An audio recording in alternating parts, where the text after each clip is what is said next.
do these people anything. Our only crime is to answer your name. Our only crime is to be born your children. Our only crime is to excel at everything that we place our hands into. Our only crime is to exhibit your glory and your blessing, which manifestedly is upon our lives every blessed day. That is why they want to kill us. That is why the British want to join those of them who don't know you to destroy your creation and your inheritance. You will not allow shame to befall your name. You will not allow the enemies to triumph over the lives of your children, because you created us to exist, to worship, to honor, and to praise you. That is exactly what we are going to do when this Biafra comes. It will come in truth and in every honesty, because we remain every blessed day whiter than white and whiter than snow. Is there any way that we have sinned that you cannot forgive us our trespasses, to enable us to fulfill your own word, which was spoken thousands of years ago, that instead of what you promised not to come to pass, that heaven and earth will cease to exist? You opened your mouth to bless mankind to the coming of Yahweh Yeshua, who came here and said, let your kingdom come on earth as it is in heaven. Those words can never be in vain, because they are anchored upon your holiness and your magnificence. That is why in the end we know that Biafra will come, that these children that we have given birth to all over the world, and their children, and their children, and their children, as long as they give birth to them and they are Biafrans, they will worship you in truth and honesty. Through this very work we are doing, mankind will come to understand you. Let your miracle be wrought in our lives. Let us witness and behold your magnificence, your holiness, your mystery, and your grace under our command. O Lord of hosts, we call upon you. We call upon you to heal. We call upon you to provide succor to those of them who are inconsolable. We ask you to come and strengthen those who are weak. We ask you to restore hope where there is hopelessness. We ask you for inclusion where there is destitution. We ask you for one brotherhood, one camaraderie, one bone, one blood, and one flesh of your children. The Efiks and the Bibios, the Izon, the Shekiri, the Isobos, and also those of them from Isoko. We are traveling all the way to the lands of Igala. We are moving on from there to Idoma, to Igede, to the territories of the Igbo land. All these places we dedicate unto thee. All these lands of yours, we ask you to cover it with your mercy, because Biafra will come, and when it does, we will dance on the streets. I'm telling you, by the time that we are done, humanity will think that we are mad, we are drunk in your glory, and rightfully so, because your kingdom will come to rest upon this very earth. That very kingdom is the unadulterated, non-negotiable sovereignty of the Republic of Biafra, that your will may be fulfilled in our time. All this we pray, all these we ask for, in no other name apart from that name that belongs to you.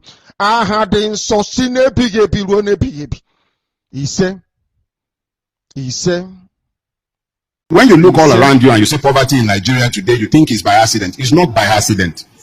It is by design. Poverty and ignorance are important ingredients in the maintenance of feudal orders. The more you know, the more questions you would ask. And the richer you are, the more time you have on your hand to think. Your capacity to use your brain is a challenge to feudalism. That is why you have weaponized ignorance chasing Nigerians around. The poverty you also see is by design. Because the poorer you are, the less likely that you are going to ask questions of those who rule you. So you have this idea of feudalism that started as part of a culture, but that has transcended that culture. It used to be that when you're talking feudalism, people are waiting to see an emir, or they are waiting to see a sultan or an alkali. But the reality is that that idea, and that's where we come back to the ideas again, that idea is like a virus. I'm asking a very pertinent question. Is Nigeria working for you? Major General Muhammadu Buhari retired, knew the solutions to Boko Haram till he finally became president. He asked ex-President Jonathan to resign because of insecurity. He cried empathetically. He promised to end Boko Haram in 3 months. But now, he's telling us he's done his best to arm the military. Why isn't he resigning? Governor Fashola knew the solutions to providing stable power supply till he became Minister of Power, and darkness pervaded the land. After trying hard and giving excuses like he only plays a supervisory role, the ministry was assigned to someone else. Power grid, still they collapse. The NSAS protests were tagged insurrection. In fact, someone said Aisha Yusufu ought to be in jail for instigating violence. Then farmers were beheaded in Borno. Same person asked Aisha Yusufu to lead a protest. Aren't these people supposed to forbid hypocrisy? Is Nigeria working for any Nigerian today? From leaders hoarding food for the poor, receiving kickbacks from government contracts, to farmers needing permission to go to their farms. Is Nigeria working for you? Why is Zamfara's gold for Zamfara and Niger Delta oil for Nigeria? Why is Hisba destroying alcohol, but their state governments receive federal allocation from monies received via taxation, including tax on alcoholic beverages? Why are some federal roads abandoned to bandits and kidnappers? Who is in charge of Nigeria's security? The president is talking tough this time. Most times, he's as shocked by the rest of us by the absence of good governance under him. Regardless of his campaign promises and the manifesto of his political party, Nigeria has rolled back in terms of development. From Naira continually losing its value to our recently launched locomotive trains breaking down in the middle of nowhere. Nigeria has to be working for some people though. The government can do no wrong. To this set of people, their money isn't being stolen, even if the money is being borrowed, leaving debts for their own children to pay in future. Even if the leaders don't use public institutions, from sending their children to Ivy League schools abroad to getting medical treatment abroad, some people who have nothing and we need to donate money for their medical bills if they have a serious ailment, continue to hail the obvious lack of good governance till Nigeria happens to them. Then they get a little pissed. May Nigeria never happen to you. Say amen. We deserve better than the political class who go home with millions monthly to represent people who can't even afford to feed themselves. I am Olajumoke Alaode James. Nigeria is not working for me. Is Nigeria working for you? Obasanjo is selling at Peter Obi, quote and unquote. The reason as follows. I'm even surprised that Obasanjo is doing this. I think he is trying to pull a wool on the face of all Igbos. Because just read his book, My Command. Read it cover to cover. Inside the book, he was so proud to own up to the entire role he played in decimating the military of Biafra, in cowing them into submission, in annihilating them, in defeating them. He took over the entire credit of the fail of Biafra agitation that led to the civil war. Not only that, after the war, it was unilaterally agreed, internationally and locally, that there should be reconstruction, reconciliation, rehabilitation. Nobody was reconciled. Igbos were not reconciled. They are still agitating. nothing was reconstructed. They are still facing dirge of infrastructure. Nobody was reconciled. And Obasanjo was there. He had an opportunity to reconstruct, rehabilitate, to reconcile. Rather than doing that, he left them in full of their blood. I'm therefore shocked that Igbos are now swallowing Obasanjo's trading, hook, line, and sinker, when documented history is there, gazetted, the role he played in leading Igbos to what they were then, 20, 30, 40 years back. Okay. Luckily for them, they are beginning to recover.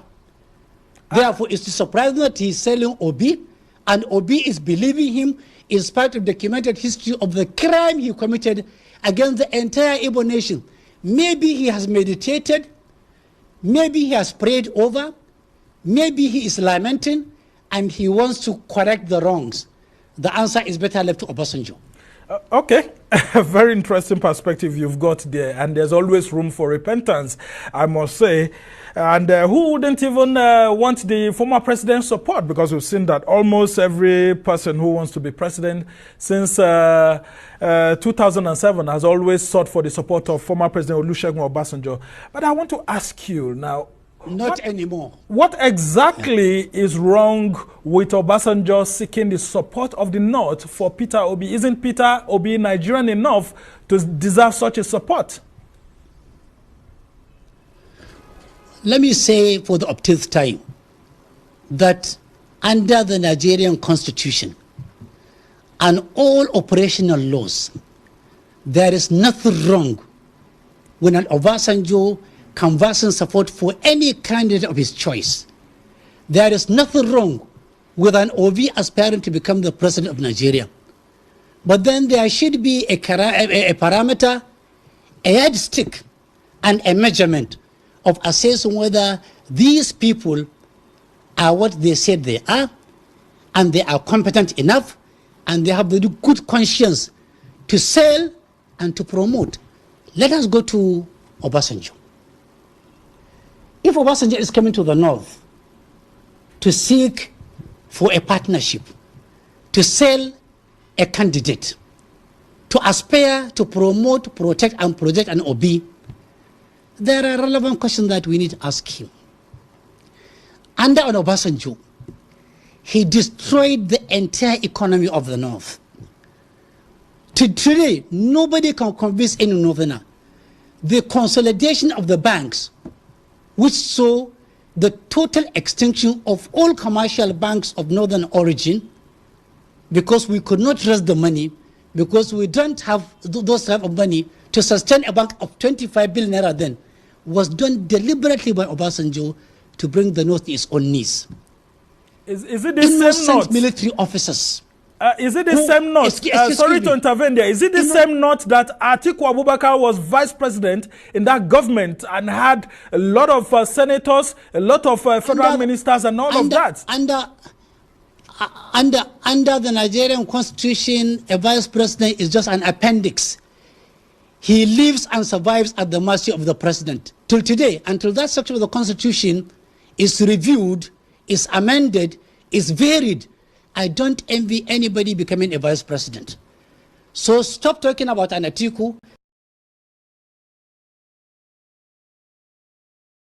Fellow Nigerian, in search of excellence for Africa, my mission remains to create awareness, advance practical solutions, and transform mindsets via case studies.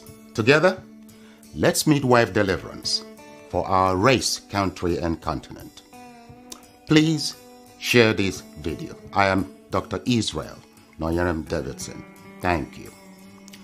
In 2001, US-led forces overthrew a Taliban-led Afghan government following the 9/11 attacks led by the Al-Qaeda leader Osama bin Laden. For the next 20 years, the US and allies enforced democratic ideals, built up Afghan security forces, and provided operational air cover. The Taliban continued to attacks. Now, eventually, under President Trump, the US promised to pull out if Taliban agreed to stop attacks and hosting terrorist groups.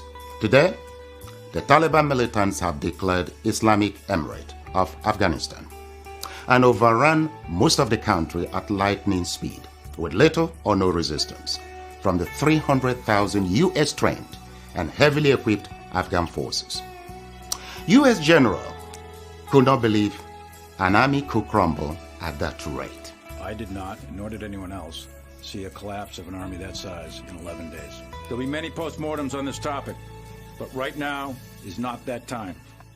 It is believed the Afghan soldiers, though diehards, had unquenchable allegiance to jihadist ideologies practiced by Taliban. There were Afghan soldiers by day, Taliban at heart, and Taliban at night. A situation some suggest currently exists in Nigeria too. So Afghanistan was simply handed over to the mullahs to govern based on their shared jihadist ideological leaning. The south and middle belt of Nigeria should wake up with urgency.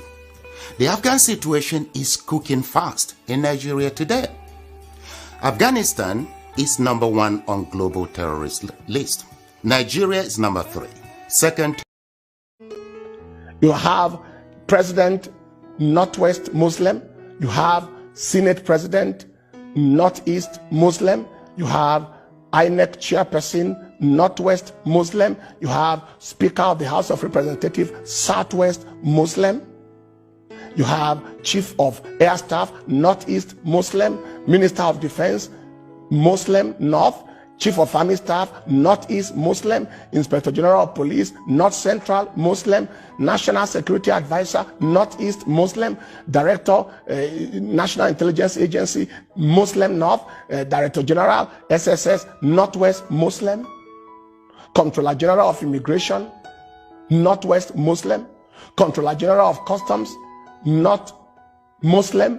Comptroller General of Civil Defense Muslim North. Comptroller General of Nigeria Immigration Prison Service Muslim North. Acting Chairman of EFCC Northeast Muslim. Chief Justice of the Federation Northeast Muslim. Code of Conduct Head Muslim Northeast. Managing Director Post Authority Northwest Muslim. NIMASA North Muslim.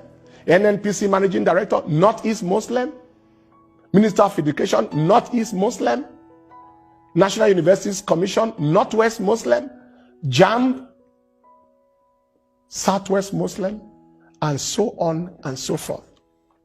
We can keep on going on and on. Someone has said that the top 20%.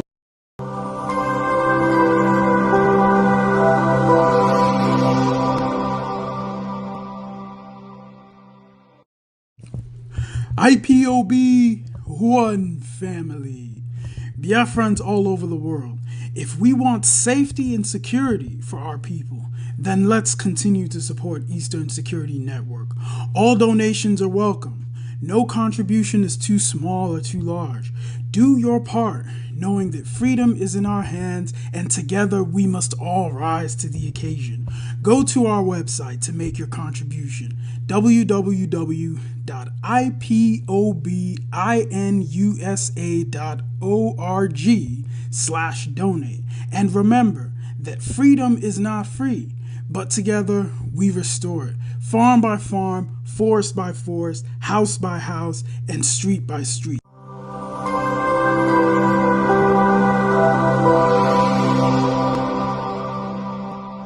You must listen to her. Of course, you must go and listen to Simon Ekpa, who is doing a very fantastic job. Very great job that Simon Ekpa is doing. Very, very, absolutely fantastic job that he's doing. You must listen to him and share his videos accordingly. Very, very important. He is bringing a new dimension to this very awareness that we are making, and you must listen to him. Very, very important.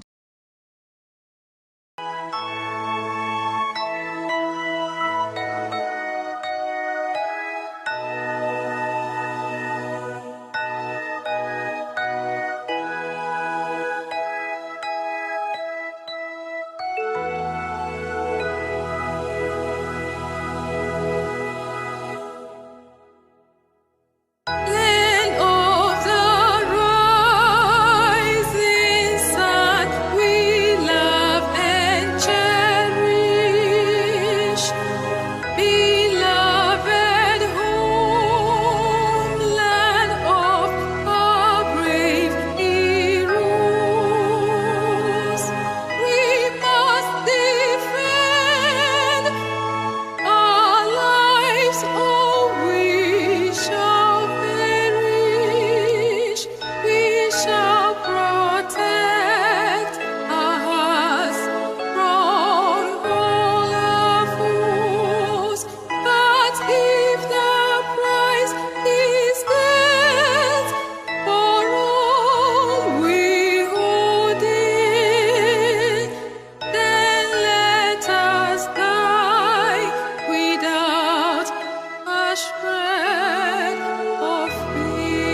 Good evening, good morning, good afternoon. Welcome to the program today, live and direct on Voice of Biafra 97.5 FM. Welcome live and direct on Enter Biafra channel 1 and 2. Welcome to this particular program as you are watching live and direct on Enter Biafra YouTube channel and on all Enter Biafra platform, and of course as being streamed live and direct on IPOB media platform all over the world. You can also add autopilot as you wish. I want to inform you today that we have just come to do something very, very important. We have come to continue to validate the expulsion of criminals who Mazi Nnamdi Kanu left behind before he was kidnapped. After we expelled them from Biafra movement since the February 28, 2022, they have been struggling and struggling, and people are deserting them, just as the spirit of Biafra, spoke to me before the announcement of the 28th of February 2022. I want you people to pay attention to one thing. Everything I have said has come to pass. I told you that these criminals, after the 28th day of February 2022, they will be gone. And forget this thing that you see going on now. It is this like this. This one, punch this one, that one, punch that one. That is how you will hear them no more very soon. Go and mark my word. But I don't want to talk about them. But as time goes by, things will be happening for those who will say, oh, where is the evidence against them? All the evidences were presented to the Biafran people. So as things begin to happen and the spirit of Biafra will begin to make them confess, we will come to also bring evidences from their allies and from their own actions. So today, after I have not spoken about these criminals that were expelled, they call themselves DOS. We expelled them completely. I have not spoken about them for a very long time. So today, I have come again to put another final nail on their coffin.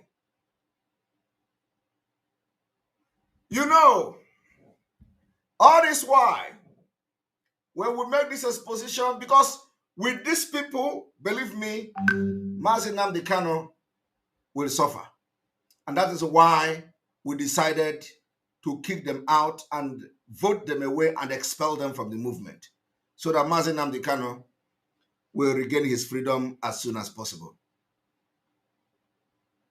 Now, another thing we are going to address this evening is P2B and the man called Azikiwe. We are going to address what Azikiwe did, how Azikiwe contributed to the problem of Biafra today, and how that relates to P2B. That is what we have come to do.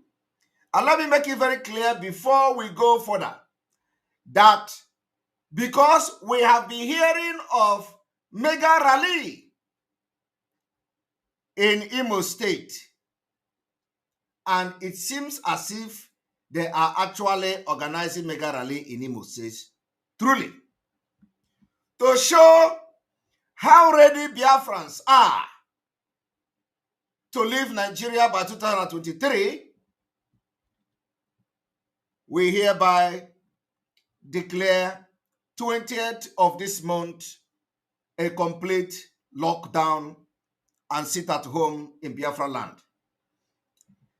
If that is a joke, on the 20th of this month, Biafra people will take that joke very seriously. So let this thing go around Biafra land that on the 20th of this month, 20th of August 2022, will Biafra be locked down to demonstrate our readiness to leave. Any day those people are joking with political rally or 1 million whatever man rally, they will think twice before they announce it in the public. On the 20th of this month, Biafra land will be order lock and key.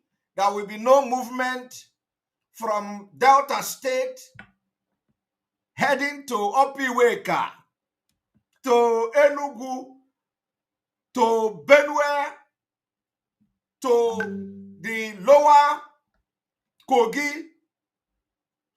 There will be no movement. We want our Biafra land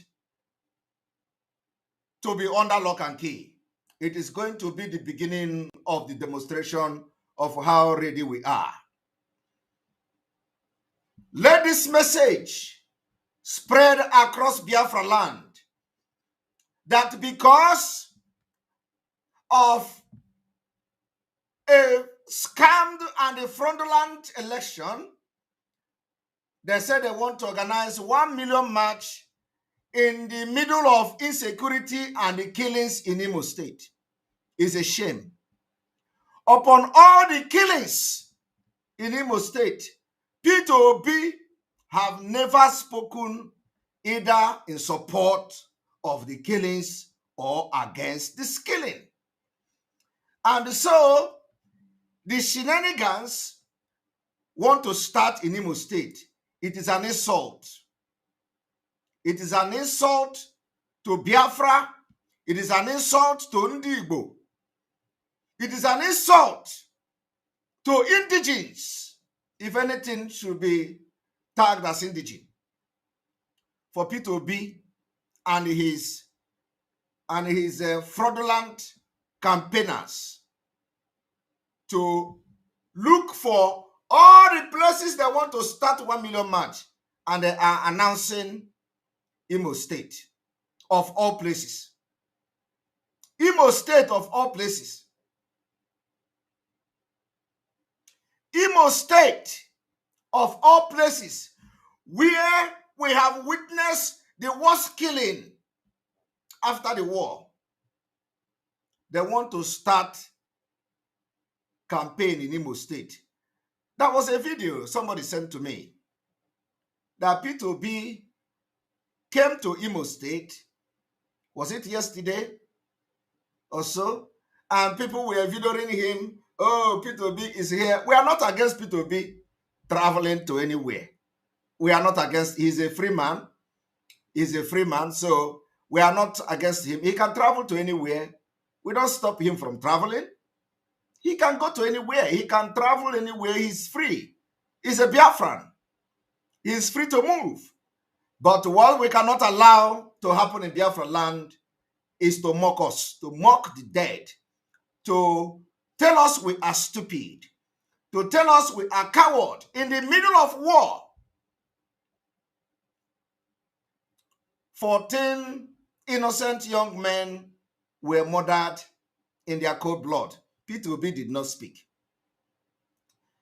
Houses, villages, women and children are raped on daily basis in Imo State and killed.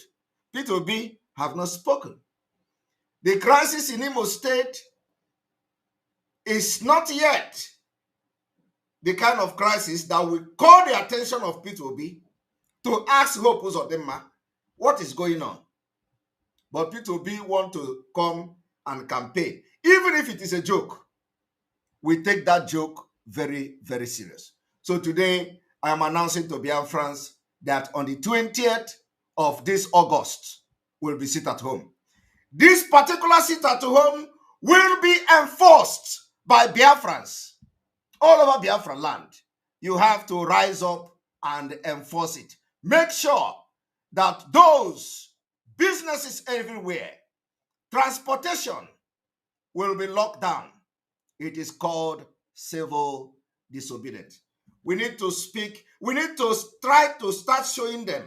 If you want Biafra to come, if you want your freedom from this evil entity, it is time we start to demonstrate it. And this demonstration will begin from the 20th of this month.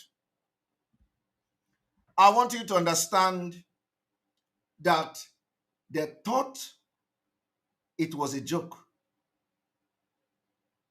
They thought it was a joke. They thought this Biafra coming in 2023 is a joke. They thought our freedom in 2023 is a joke. They are still dreaming. Oh, lion is here. Come on, come on. And the people will run and there's no lion. The king in the community. Every day the king keeps deceiving, playing prank to his kingdom. With his kingdom, that there is lion coming to attack him.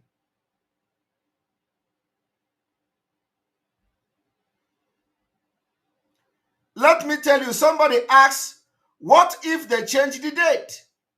If they change the date, it becomes a prize that their joke has brought in Biafra. We are not taking our word back. We are not taking our word back. If they change the date, we are going to declare sit at home on any date that is any political rally. We are going to show how serious and resolute we are. It does not matter. If they change the date, we are going to declare another one. Any day, any political rally in Biafra land, that day will become sit at home. They don't know. You see, it is time you demonstrate how crazy you are. We want to show them that all of us are mad. But our madness will be channeled to something very productive. We want to show Nigeria that we are all mad. It is not only Fulanis that are mad. It is not only the terrorists that are mad. We, the Biafra people, will show our collective madness. Going forward, in this election, it is bomber to bomber. From beginning and start to finish. If they change it, we will, any day, we are going to hear sit at any rally, mega rally will be sit at home. If they change it, we will declare whichever day they bring will be sit at home. I want you to understand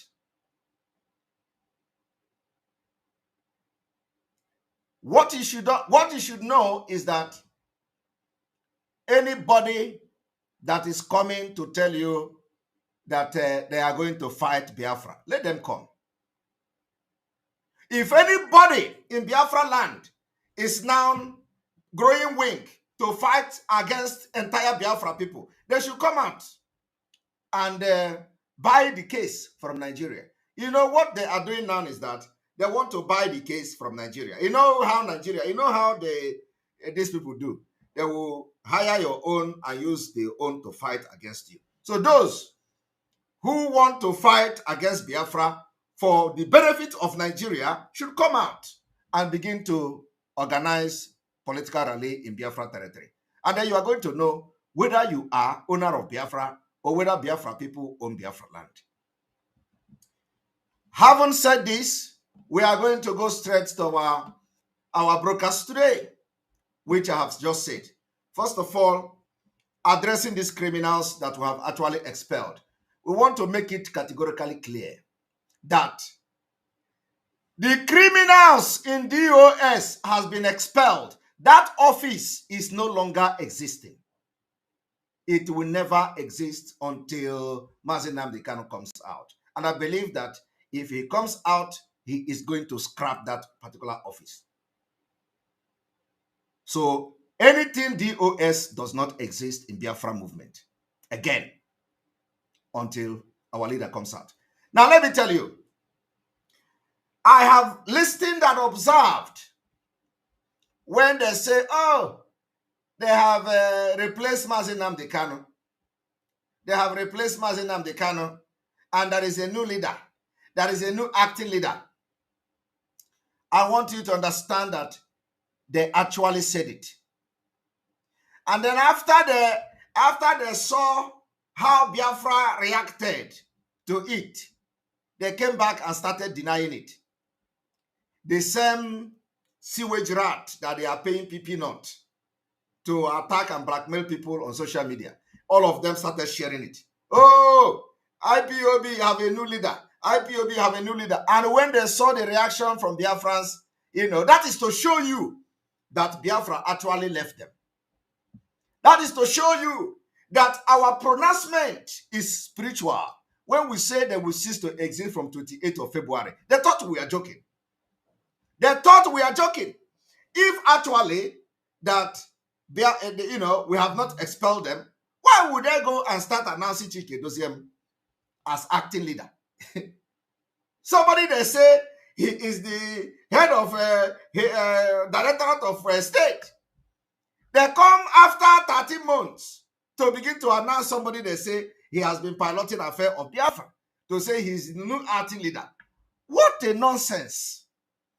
The only thing they did is they tried to test Biafrans to see whether this thing is actually true, that they are no longer relevant in this Biafra movement.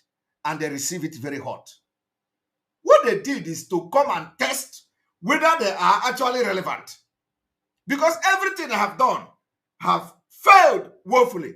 Biafra land, nobody listening to them. Nobody. They have control. No, they don't have control over anybody.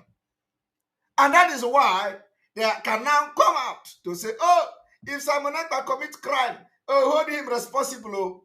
What they are trying to tell you is that Mazi Nnamdi Kanu committed crime. You see, every attack and blackmail against me is directly a blackmailing Mazi Nnamdi Kanu. That is what they are doing. But what they don't know is that whatever action we take today is not a crime. Because they are illiterate. They don't know international law. They don't know anything about self-determination. They don't know that in self-determination, you can also use arms to defend yourself. They don't know that in self-determination, you also have armed struggle. It can be peaceful. You can also use arms. These are the things these idiots don't know. Do you know that when South Africa was fighting to end apartheid regime, America picked interest when Castro, when Gaddafi, when Arafat, they begin to support and sponsor the Mandela Party or the Mandela Group, arm them. They were arming them. It was when they pick up arms that America felt threatened. That was when Joe Biden, this Joe Biden you see today, was advocating for America to intervene and side the people of South Africa, Mandela, because now this agitation to end apartheid regime, they have now picking up arms. Are you aware of that? You don't know. You don't know because you are all idiots. All of you are criminals. What you wanted to do is to use Biafra struggle and make it a career. We ended it. What am I saying? Before you ask question, before you say it was a lie, they didn't announce the criminal Chike Doziem, who is now like, what is that termite? Termite. The criminal that were part of the betrayal of Mazi Nnamdi Kanu after betraying the spirit of Biafra and Anyohanya. They are now getting bigger in their head, like a termite. Now, the question you should ask yourself is, where is the press release of the criminal in Ghana? Have you seen the press release? The thing is that people are, I don't want to talk about these people. But then, it is when things are happening like this, I must come to address it. For us, for people who didn't get the picture yet of how criminally minded and how these people have betrayed Mazi Nnamdi Kanu and try to end Biafra struggle. Those who are still on the fence to understand the criminality in these people. The question you should be asking yourself is, the one they call Emma Powerless, is there any press release pointing Chike Doziem as a new leader? Is there any press release? Have you asked yourself, Where is the press release? Have you seen the press release? No, you didn't see the press release. If you did not see the press release, can you go and look for the press release? They wrote to the Nigerian media for publication that the criminal Chike Dosiamu Kwashoko is now piloting the affair. And you'll be asking yourself a question, for the past 13 months, what was he doing? If the intention, it was not to announce that he has replaced Mazi Nnamdi Kanu. If the intention was not to announce that he has replaced Mazi Nnamdi, which was the original and initial intention, they betrayed him in Kenya. After 13 months of battling, because they never knew that Simon Ekpa will come, because what they don't know is bigger than them. What they don't know is bigger than them. They never knew that Simon Ekpa will be their last bus stop. They thought immediately Mazi Nnamdi Kanu is captured, it will be the end, and they will take over everything. So, but my emergence into this Biafra struggle was a shock to them. The same way it was a shock to the Nigeria terrorist government is the same way it was a shock to them. They begin to fumble, they begin to, when you have calculated everything without knowing that somebody like Simon Ekpa and Omada and other people are there, you are going to, so everything they know was just let us betray Mazi Nnamdi Kanu, and that is the end. And that is why immediately the message came for me to broadcast on Radio Biafra. They fought with everything in them. They fought with tooth and nail.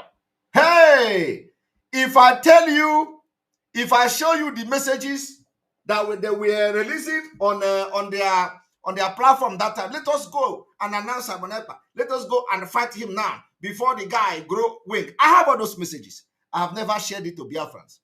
I have every messages from the DOS WhatsApp group where they are discussing how to fight Simon Ekpa. They will have a meeting and say, let us go now and fight him. They will go on social media and start fighting. I was just pretending as if I don't know what was going on. We have eye everywhere. Everywhere I have eye. And even your family, even your brother, your sister will send it to me whenever I want. The eye is watching. The eye of the gods is watching. I don't care. I know they hide. I know they hide. The eye of the God is watching you. As I want it, when I want it, and how I want it, it will come to me. Every evidence I want. Except I'm not interested. I am telling you the fact. Except I am not interested, I will not get evidence to expose you.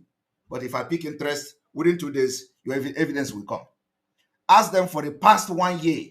They have been saying, I will expose Simon Ekpa. They will expose Simon Ekpa. Ask them to expose Simon Ekpa now. No. They go under anonymous. They say anonymous. Go and tell them that he collected $2.7 million. $2.7 million from Nigeria government. Yet, they are shouting and calling on Nigeria government to arrest him. It is a him. Yet, so how can we be calling Nigeria government when they are the one who paid me $2.7 million? $2.7 million. And they still think that Simon Ekpa is nobody. Of course, that is what they used to deceive themselves. Today, that person that they say is nobody, they are now coming to Radio Biafra to call his name and say, oh, international community, we are putting you on notice. Heaven community, we are putting you on notice. Simon Ekpa is not an IPOB member. Simon Ekpa, and these people don't even know who they are. They don't even know the meaning of IPOB.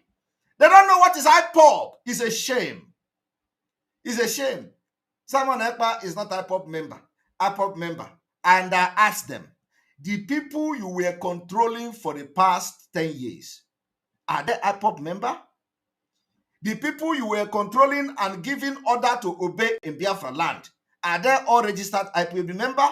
The market women that have obeyed your order when you were still relevant, were they IPOB member?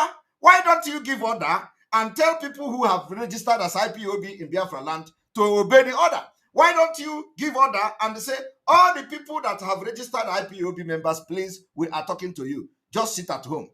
No. When they want to give order, they give order to Biafrans. And when they want to agitate, they say you must not agitate because you are not a member. That is stupidity. Fools.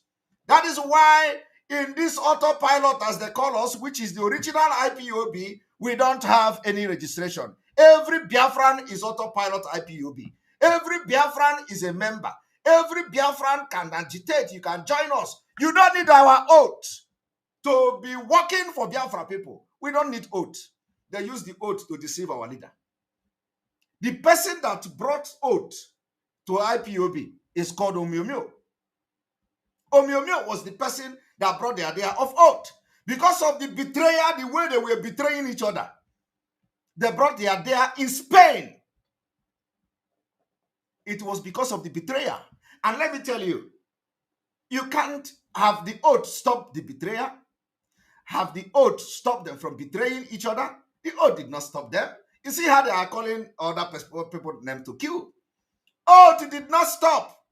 Oath cannot stop anything. The only thing that stops is the conscience. The oath you have with your conscience and with God. You come genuinely to fight for Biafra, you fight for Biafra. Oath did not stop them from betraying Mazi Nnamdi Kanu. Oath did not stop them from selling Mazi Nnamdi Kanu in Kenya. So these are the bunch of illiterate. So I am telling you today that in this particular IPOB, of which Mazi Nnamdi Kanu is the supreme, we don't have any oath. Everybody is a member. And those who have their genuine heart to come to work for Biafra will come, and autopilot will welcome you. We don't have any oath because the people we are fighting for have not taken oath to obey our orders. The people we are fighting for, like we have ordered sit at home on the 20th of this month, August 2022, the people that are going to obey this order are Biafrans that are not oath takers.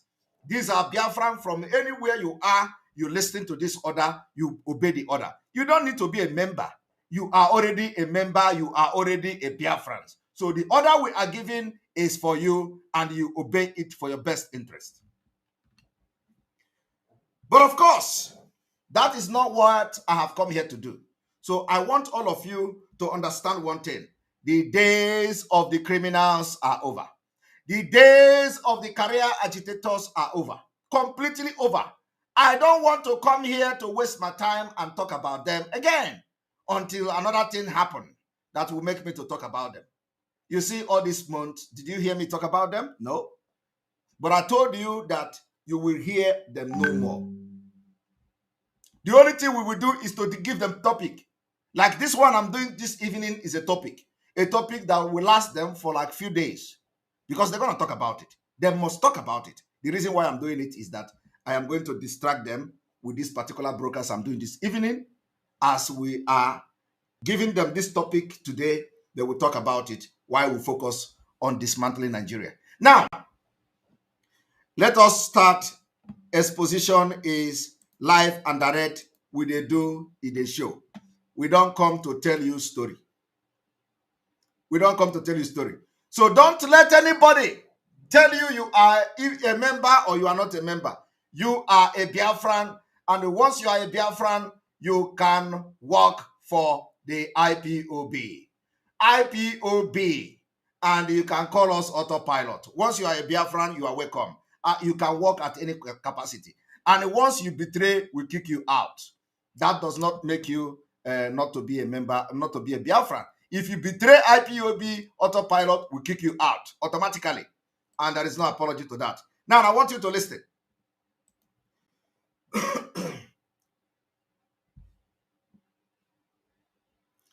I want you to look.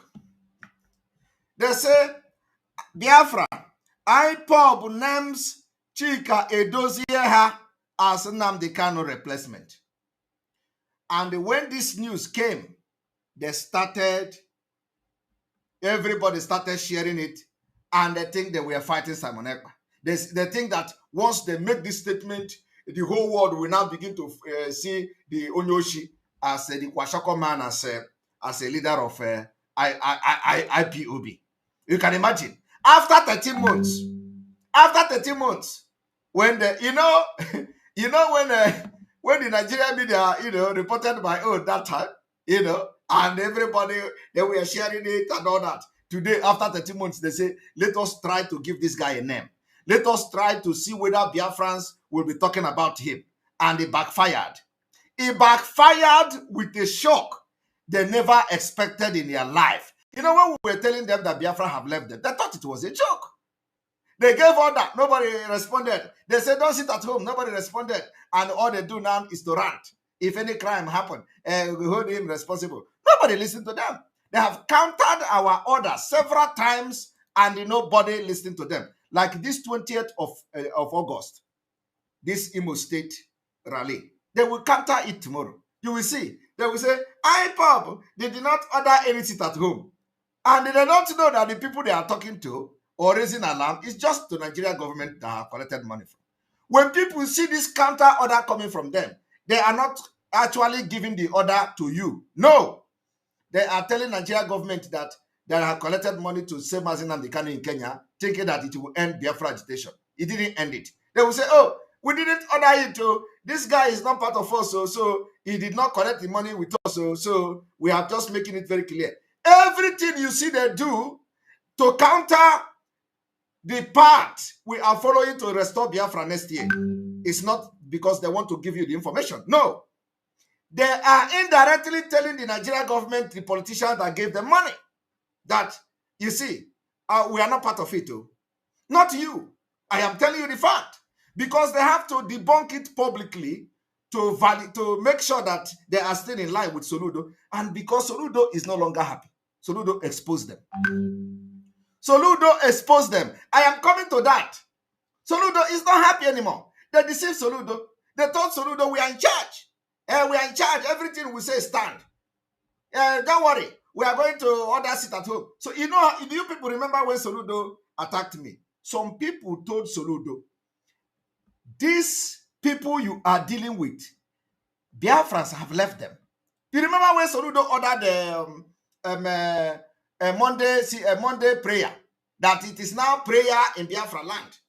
Somebody was close to Soludo, was telling Soludo that these people, they are no longer relevant in this struggle, that it is Simon Ekpa that people are listening to.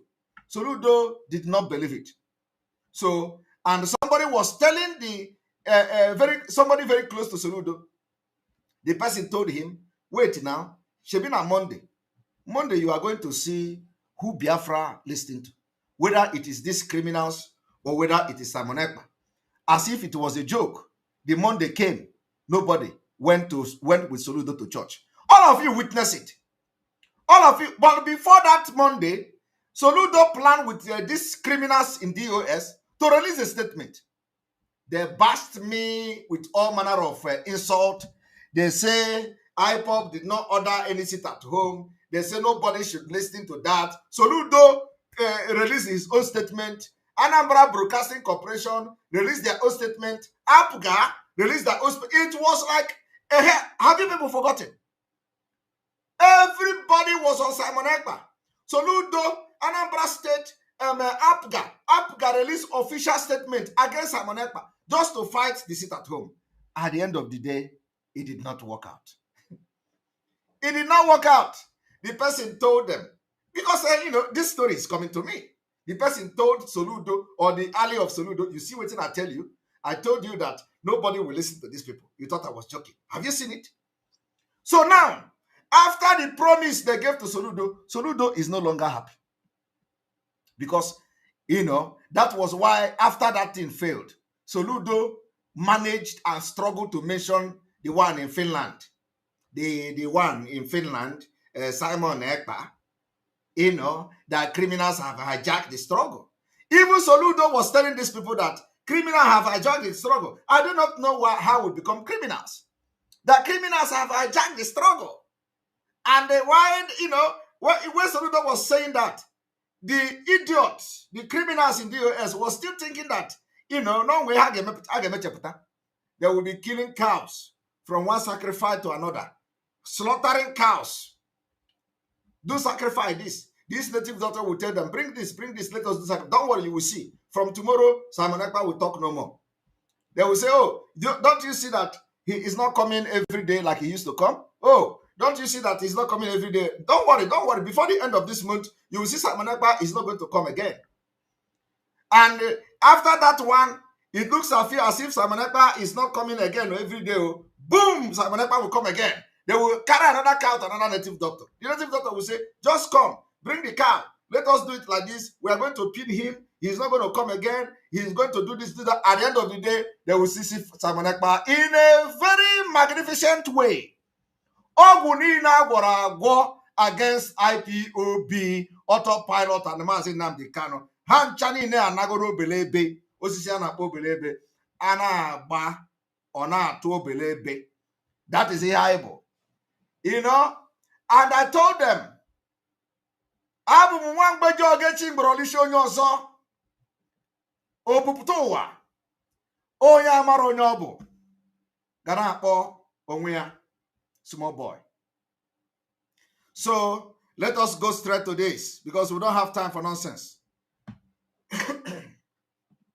After they announce this, when they see the backlash, I want you to remember that every Iraq supporting them shared this particular news.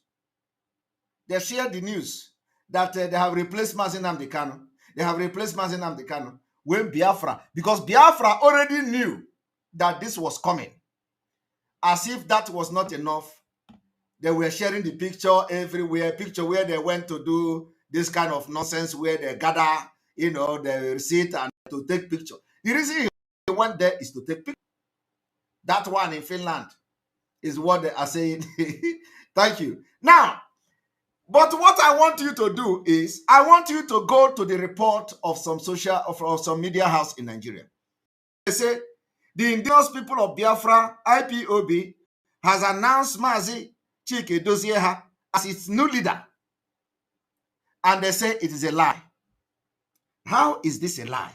They went further to say, IPOB said Chike Dozieha would pilot its affair until its leader, Mazi Nnamdi Kanu, is released. And they have come to say it is not true. But this is a lie. The statement, now the question you should be asking yourself is, where is the original statement of Ima Powerful, Ima Powerless? They say he is in Ghana.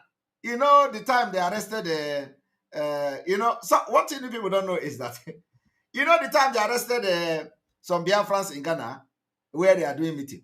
He was part of those people they arrested. He was part of those people they arrested, you know. Yeah, it's just because we are not talking does not mean we don't know what is going on. He was part of those. He was arrested in Ghana, and he was part of those that was released. Now, let me show you. The question you should ask yourself is, where is the statement of this Ima Powerless? Where is it? You people have access to it. Go and read it. Go and read the statement and stop talking rubbish. The statement read, a statement by the group spokesman, Ima Powerless, said Chike Dozieha would relinquish the leadership role to Kanu when he is released. The question is, did he write he will relinquish the leadership role to Kanu or not? That is the question you should ask. Let us analyze the content of the press release from Ima Powerless. Did he say that Chike Dozieha will relinquish the power when our leader comes out or not? And so have you checked that he actually wrote that? You see, you have not checked. But the answer is that yes, he wrote it in the statement. So if it is not about taking over from Mazi Nnamdi Kanu, why will he be writing to relinquish the power back to him? After 13 months, they announced saying they want to relinquish power when he come out. And you say it is a joke. You say the Nigerian media are lying. You say they are not telling the truth. When the people, after they see the backlash of this news, all this illiterate Iraq who don't go to school, that all the thing they do is share. All of them that have shared it on their social media, they begin to delete it, one after the other. They started deleting them. Every plan against Mazi Nnamdi Kanu has backfired. Every plan. So if you are in a place, they say that report that Chike Dosieha have replaced Mazi Nnamdi Kanu is a lie. Ask them, where is the original press statement from Emma Powerful? Because that statement, says it. You think that the Nigerian media will just come and start writing? No. The Emma Powerless wrote the press release, forward it to Sahara reporters, forward it to other Nigerian medias, and they start to report it. And then you came back and say it is a lie. How is it a lie? Did he write that or not? So I want you, all these illiterate that say, thank God, they have come to Radio Biafra to debunk it. Ibu Atoro. They will debunk something that they wrote and forward to the Nigerian media house? Or are you telling me that Nigerian media house just wake up one day and start writing that they have replaced Mazi Nnamdi Kanu? Did you not read it? That Emma Powerless wrote a press release and forward to Nigerian media. In that press release, Emma Powerless presented Chike Dosieha as a new leader of IPOB, and he is going to relinquish the power back to Mazi Nnamdi Kanu. You come out to say you didn't say that. I have come to correct and put culpability where culpability is. That yes, they wrote it. But today, after they saw how Biafrans attacked them, they came and start denying it. So anywhere you see where they deny it, ask them, bring the original press release. It is there in the public domain. They shared it. And that press release read, he will relinquish the power back to Mazi Nnamdi Kanu. That alone shows that he has collected the power from him. Do you understand me? It is English language. They wrote it. They say he will relinquish the power. So the question you should be asking yourself is there anything like relinquishing the power back to Mazi Nnamdi Kanu in the statement of Emma Powerless? If there is something like that, it means yes, they have taken the power from him and to be relinquished back to him when he come out, which is a lie. They are never going to. In fact, let me tell you, when Mazi Nnamdi Kanu come out, okay, everybody will be shocked. Everybody will be shocked. He can never have anything to do with these criminals. They almost eliminated him. Almost eliminated Mazi Nnamdi Kanu. Almost. They pretended they didn't know what happened in Kenya. But they know. Now, let us read further. This press statement said, in the statement read partly. Do you understand? So they copied what I'm about to read now from the statement of Emma Powerless that he wrote and sent to the media, as always. So the statement read, for the avoidance of doubt, the Directorate of State of the Indigenous People of Biafra, DOS, headed by Chike Dosieha, is at the helm of affair of the Biafra movement. Whenever our leader, Mazi Nnamdi Kanu, comes out, he will hand over IPOB structure back to him. This is the correct, they copy it and paste. So for the past 13 months, they did not say they are going to hand over the structure back to Mazi Nnamdi Kanu until they thought they have succeeded, and now it is time to start to bring out their color, to plan coup, to destroy Mazi Nnamdi Kanu. They removed his name from the registrar in UK. We exposed them. They went back and put him back there. It is still not enough. We exposed them. They put somebody called Sophia Kalo. The same Sophia Kalo was in a fundraising where they raised fund. In a fundraising that they invited people to come and donate, contribute money for the release of Mazi Nnamdi Kanu. After they raised that fund in the name of releasing Mazi Nnamdi Kanu, they are now in a meeting where they say that money will not go for the release of Mazi Nnamdi Kanu again, that it is going for the Biafra referendum. I do not know that Biafra referendum need money that you are going to pay for Biafra referendum. They change it. Criminals. You don't raise fund in public for one thing and use it for another thing. You don't raise fund. This is what they have been doing for many years, and Biafra will never come with these people until God brought us. They connive with each other, raise fund in the name of to release Mazi Nnamdi Kanu, only to come to a meeting where they say that money is not going to go to release Mazi Nnamdi Kanu again, that the money will be channeled to the Biafra referendum. Somebody asked the question. I have the video. I have posted it on Twitter. The video is there on Twitter where they say it with their mouth, because we don't come to talk. So how can you be fighting for Biafra? You raise money in the name of release Mazi Nnamdi Kanu. After you have collected the money is in your hand now. You have come in a meeting to tell people that that money is no longer for the release of Mazi Nnamdi Kanu. Rather, it is for Biafra referendum. Arumelo. If not that God brought us to chase these people away, you will never see Biafra. Today, they are still conniving with the politicians, and they will turn around and accuse me that they are the one, that I'm the one who is working with Nigerian politicians. Everything they accuse other people is what they are doing. When they accuse you of kidnapping, they have done the kidnapping. I am telling you the fact. When they accuse you of a crime, they have committed the crime. And that is what has been going on. When they accuse you of killing, they have killed.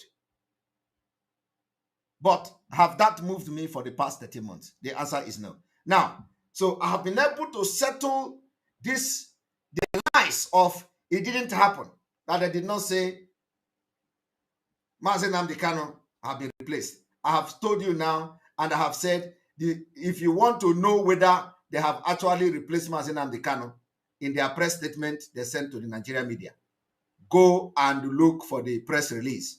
It is there. You are going to read the entire press release. You know, people don't know what is happening. People think that, you know, we need to refresh one moment.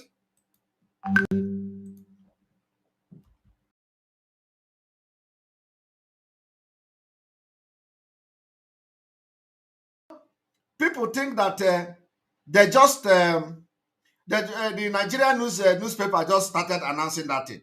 No, it was them that wrote press statement and sent to the Nigerian media, and Nigerian media understand English and they are reporting it. They are reporting it. Now, so we have settled that. Now you know that they actually tried to replace Mazi Nnamdi Kanu with the Chike Dozieha, but Biafra fired them. We fired them. The people that who have been chased from Biafra struggle are Romero. And they begin to run with all their sewage rat, all of them, they started to delete that post. They started deleting them. So it is not a lie. They actually tried to replace Mazi Nnamdi Kanu after selling him in Kenya.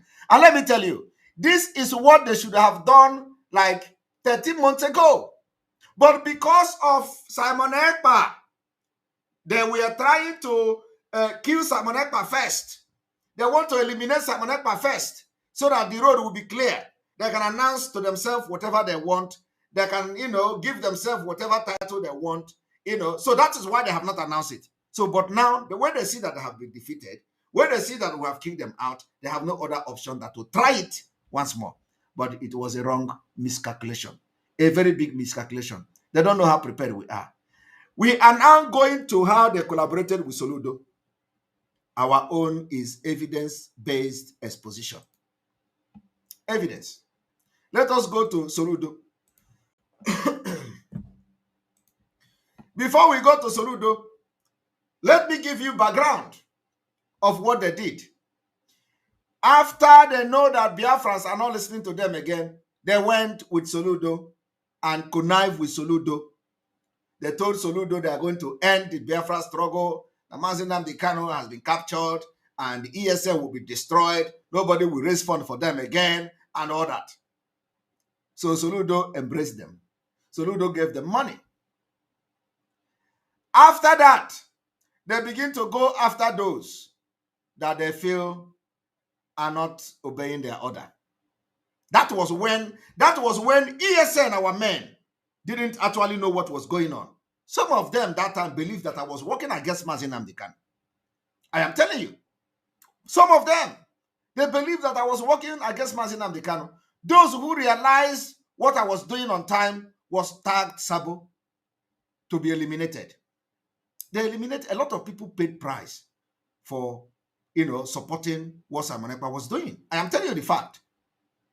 A lot of people died. That is why I can never forgive these people. A lot of them were killed for supporting Simon Ekpa. Just like that. They say they are Sabo. They give them one name, kidnappers. They give them one name, criminals, and they kill them. They paraded their body. And the worst part of the thing is that these people that they killed, I never spoke with them. I never had anything. I never had the opportunity to speak with them. I don't know what they look like. I have never spoken with any of these people that were killed. They say, is Simon Ekpa, they say they are criminals just because they come to understand at the early stage what I was doing is right. Today, everybody agree with me. But what about those that were killed for just understanding me that, yes, what I was doing was right? They were killed. I do not know anybody called Baby Bush, but they say he is working for Simon Ekpa. I have never spoken with that Baby Bush, but I was against anybody killing any Biafra for whatever reason. You don't have the right to take anybody's life. Nobody give you the right to take anybody's life in Biafra struggle. So it does not matter who you are. When anybody that I have killed and mentioned their name already, Biafra, I have always come against it. Does not mean that I know who they are. I've never spoken with the Baby Bush. They say he's working for Simon Ekpa. They have killed him. They killed that guy and they paraded their body. And they was shot and they were singing, Mazin Nambikano is another savior. They paid people to come and parade the body of a Biafran who have carried arms and take oath with them to fight for the restoration of Biafra. Because either whether he deviated or whether he don't like them anymore, they gave him a name like a criminal and then eliminated him. They paraded his body in Biafra soil and they were singing Mazin Nambikano is another savior to implicate him. The same people turn around and say Simon Ekpa is doing something. What do you call that? Extrajudicial killing. You want to show people that you have power to kill. You kill your own, who was once eating in the same plate with you. You parade his body. You parade his body naked. I can never forget that. And I make it very clear before God, I do not know who Baby Bush is. I have never spoken with him, but he died. Now, the same thing. They were sharing it everywhere, the body everywhere. Simon Ekpa boy have been killed. Simon Ekpa boy have been killed. Few weeks ago or 4 months ago, another one was killed. They call him Double Lion. I have never spoken with Double Lion. I don't know who Double Lion is. But I know Double Lion is an ESN member. I do not know him. I have never spoken with him. They know themselves. After they killed him, they paraded the news. All the erat of the DOS expelled criminals paraded the news. They were announcing it everywhere. Double Lion has been killed. Double Lion has been killed. We killed it. We killed him. We killed him. I also spoke against it in the public. I don't hide. I spoke against it. You can't kill Biafrans because nobody gave you the right to be the judge, to judge who will be executed in Biafra land or not. I spoke against it openly. I don't look face. I take responsibility of whatever I say. I spoke against this. I do not know who Double Lion is. But a lot of them will never believe. But I have never spoken with him. I don't know who he is. I don't need to know who he is. I don't need to speak with him to stand on the right path. So they killed him. And the impression was that they have captured Double Lion and they killed Double Lion, and it was them, the DOS, that killed him. That they are fighting crime. Only for Soludo to come now to expose them. Soludo come to say Double Lion was killed with the help of the repentant IPOB ESN that is now working with the state. And that was a shot fired. Soludo, God have arrested them. Soludo have exposed them. Soludo say the people that killed Double Lion was the repentant IPOB ESN that is now working with the state. And when they killed him, the criminal called Chinas and Woro and all of them, they were shouting, we have killed him, we have killed him. So if they are the one who killed the Double Lion, it means that they were working with Soludo. Only for that criminal to come, because he knows the implication of Soludo's statement. I was waiting for them to see, for me to see how they will react. Only for him to come to Radio Biafra and start shouting, Soludo is recruiting IPOB. Soludo is recruiting IPOB. He just noticed that Soludo have exposed them, because that is the highest exposition so far. Because it means that all the people that shared the killing of Double Lion was working with Soludo. All the people that were happy for killing Double Lion, according to Soludo's statement, was with Soludo. And the truth have finally come out. So let us go and read the truth.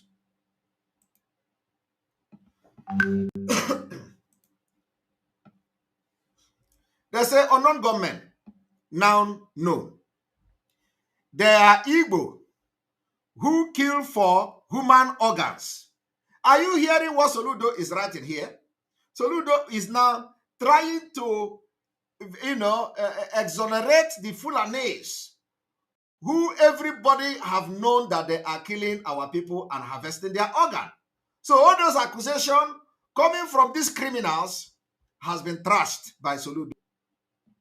So Soludo now tell you that unknown gunmen in Biafra land, which are some of them, are Fulanese.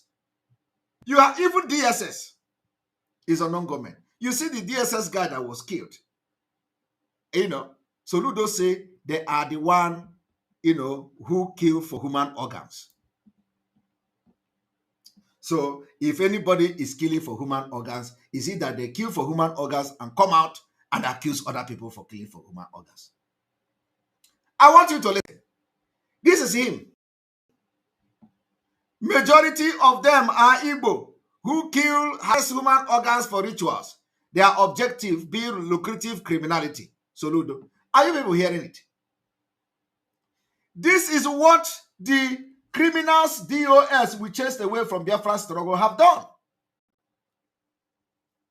Now listen to the story. As you are watching this program, you need to take your phones and hit the like button for other people to come and listen with you.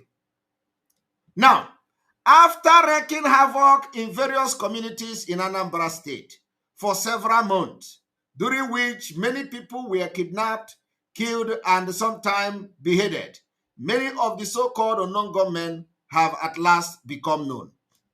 Are you listening?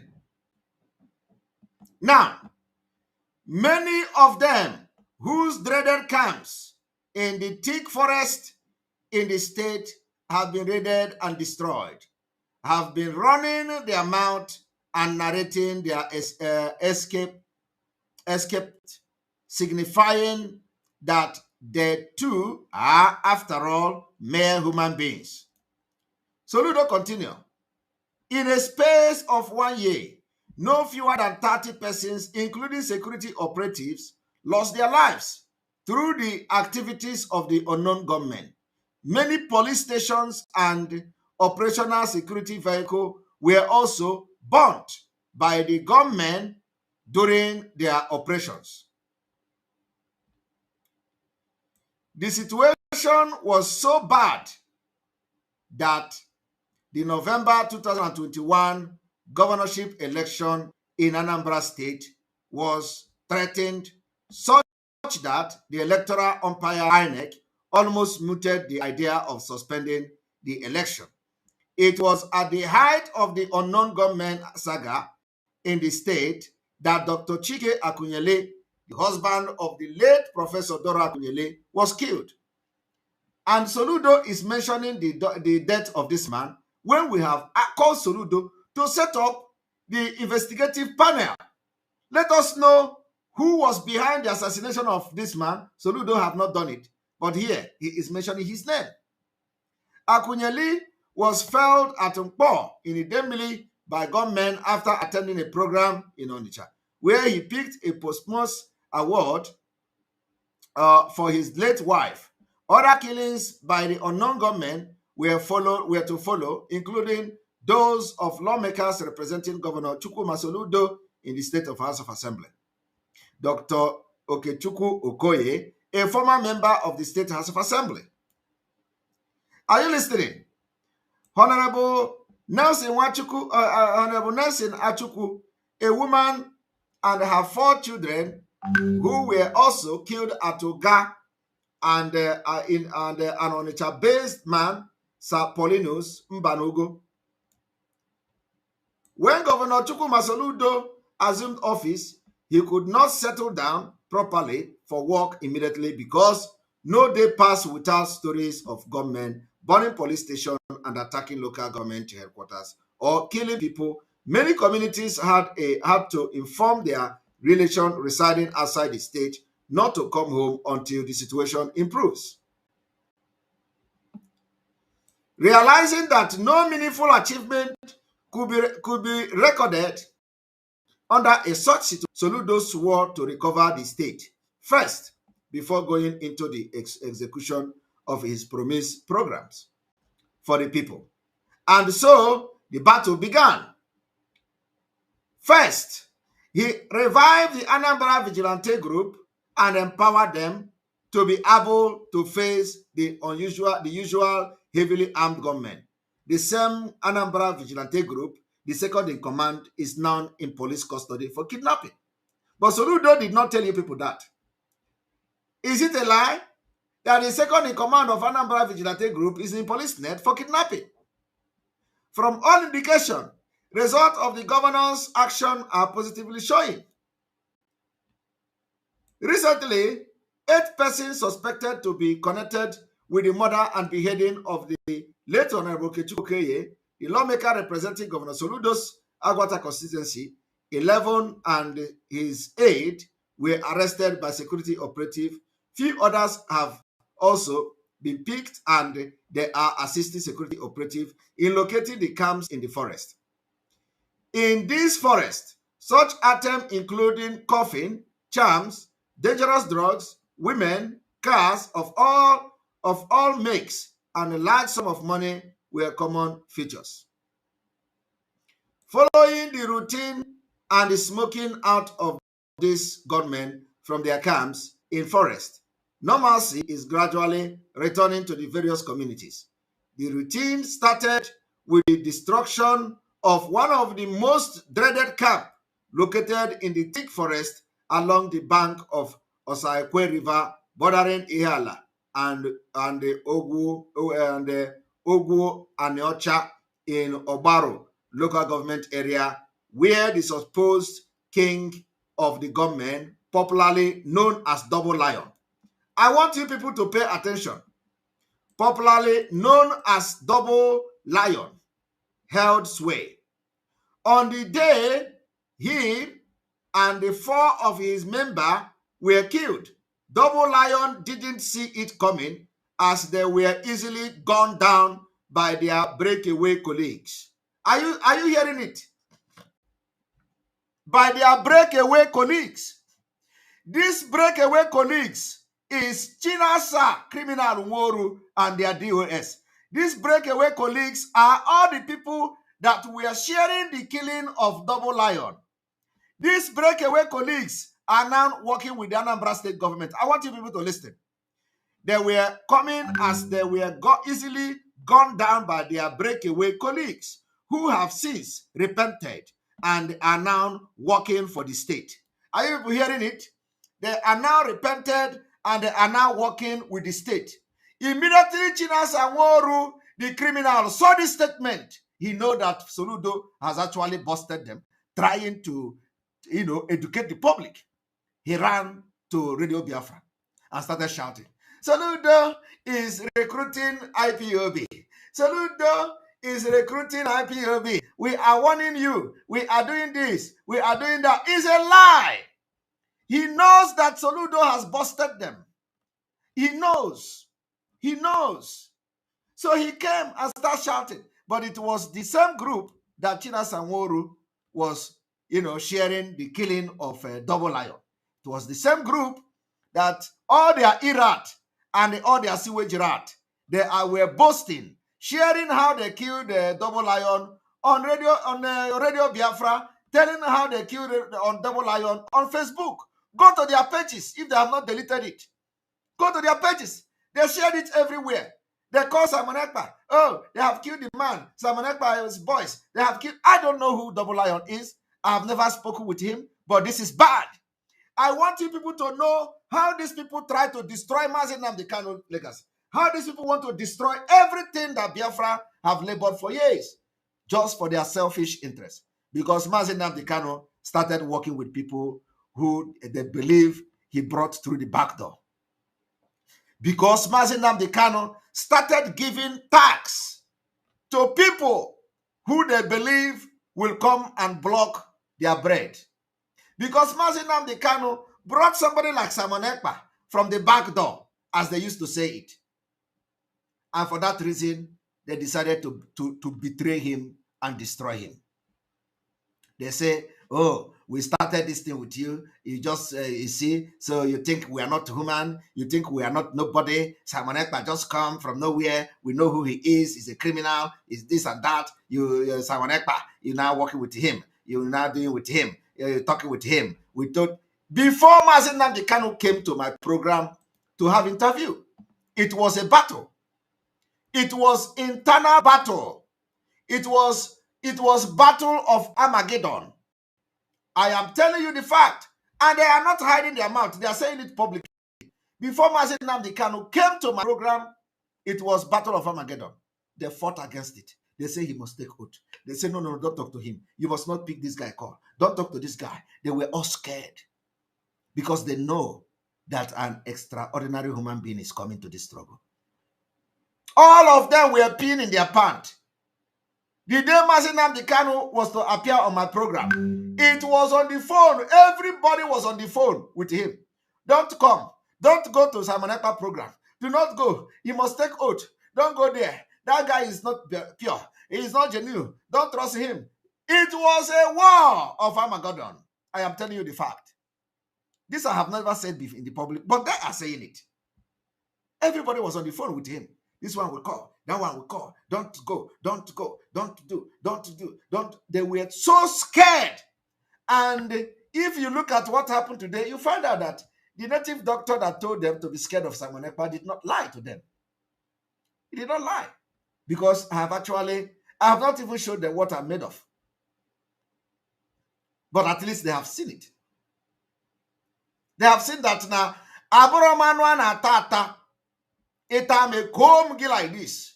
You will be infected. If you eat me as a meat, or cancer kineri, gina cancer maybe, or cancer a finish egg, come and eat me as a meat. If you eat me and go to sleep and wake up, you know, you can't eat me. They know. So they tried everything to stop Mazi Nnamdi Kanu from appearing on my program. At the end of the day, I defeated them from there.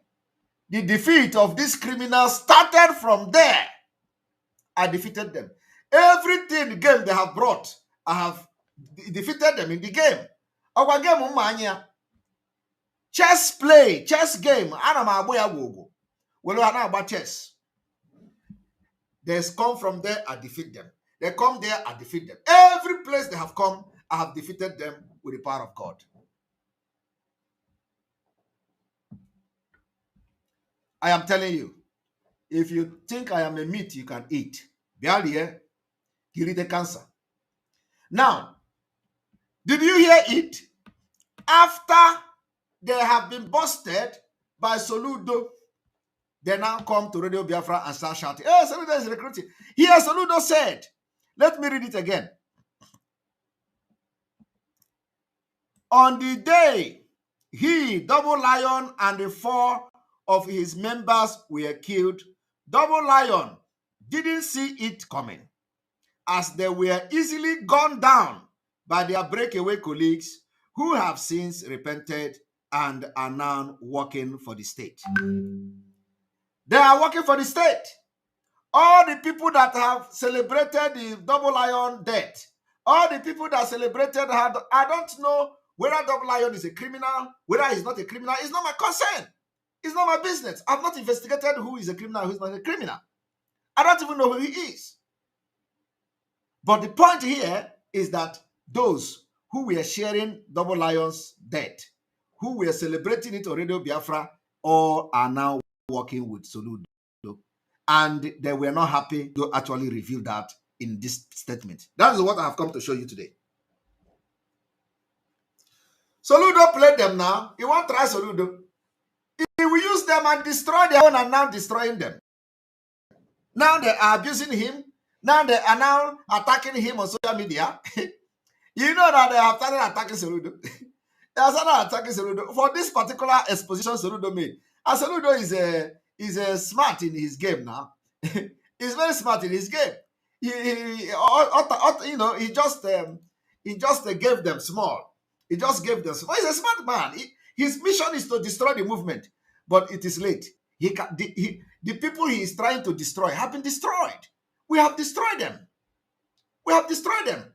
So, it does not, why I'm doing this is to show people, the other side of the story. Okay? They didn't see it coming. They didn't see that Soludo. Thank you very much, Akwaye to Lion, for your membership for 4 months. I am sure the collaborators didn't see this coming from Soludo. Their celebration is a shot on their own leg. Exactly. Thank you for that understanding. Why I'm here is to expose. They celebrated the killing of Lion. They boasted that they killed Double Lion, and now Soludo have come to expose this. Soludo say the people that killed Double Lion they are now working. They are working with the state.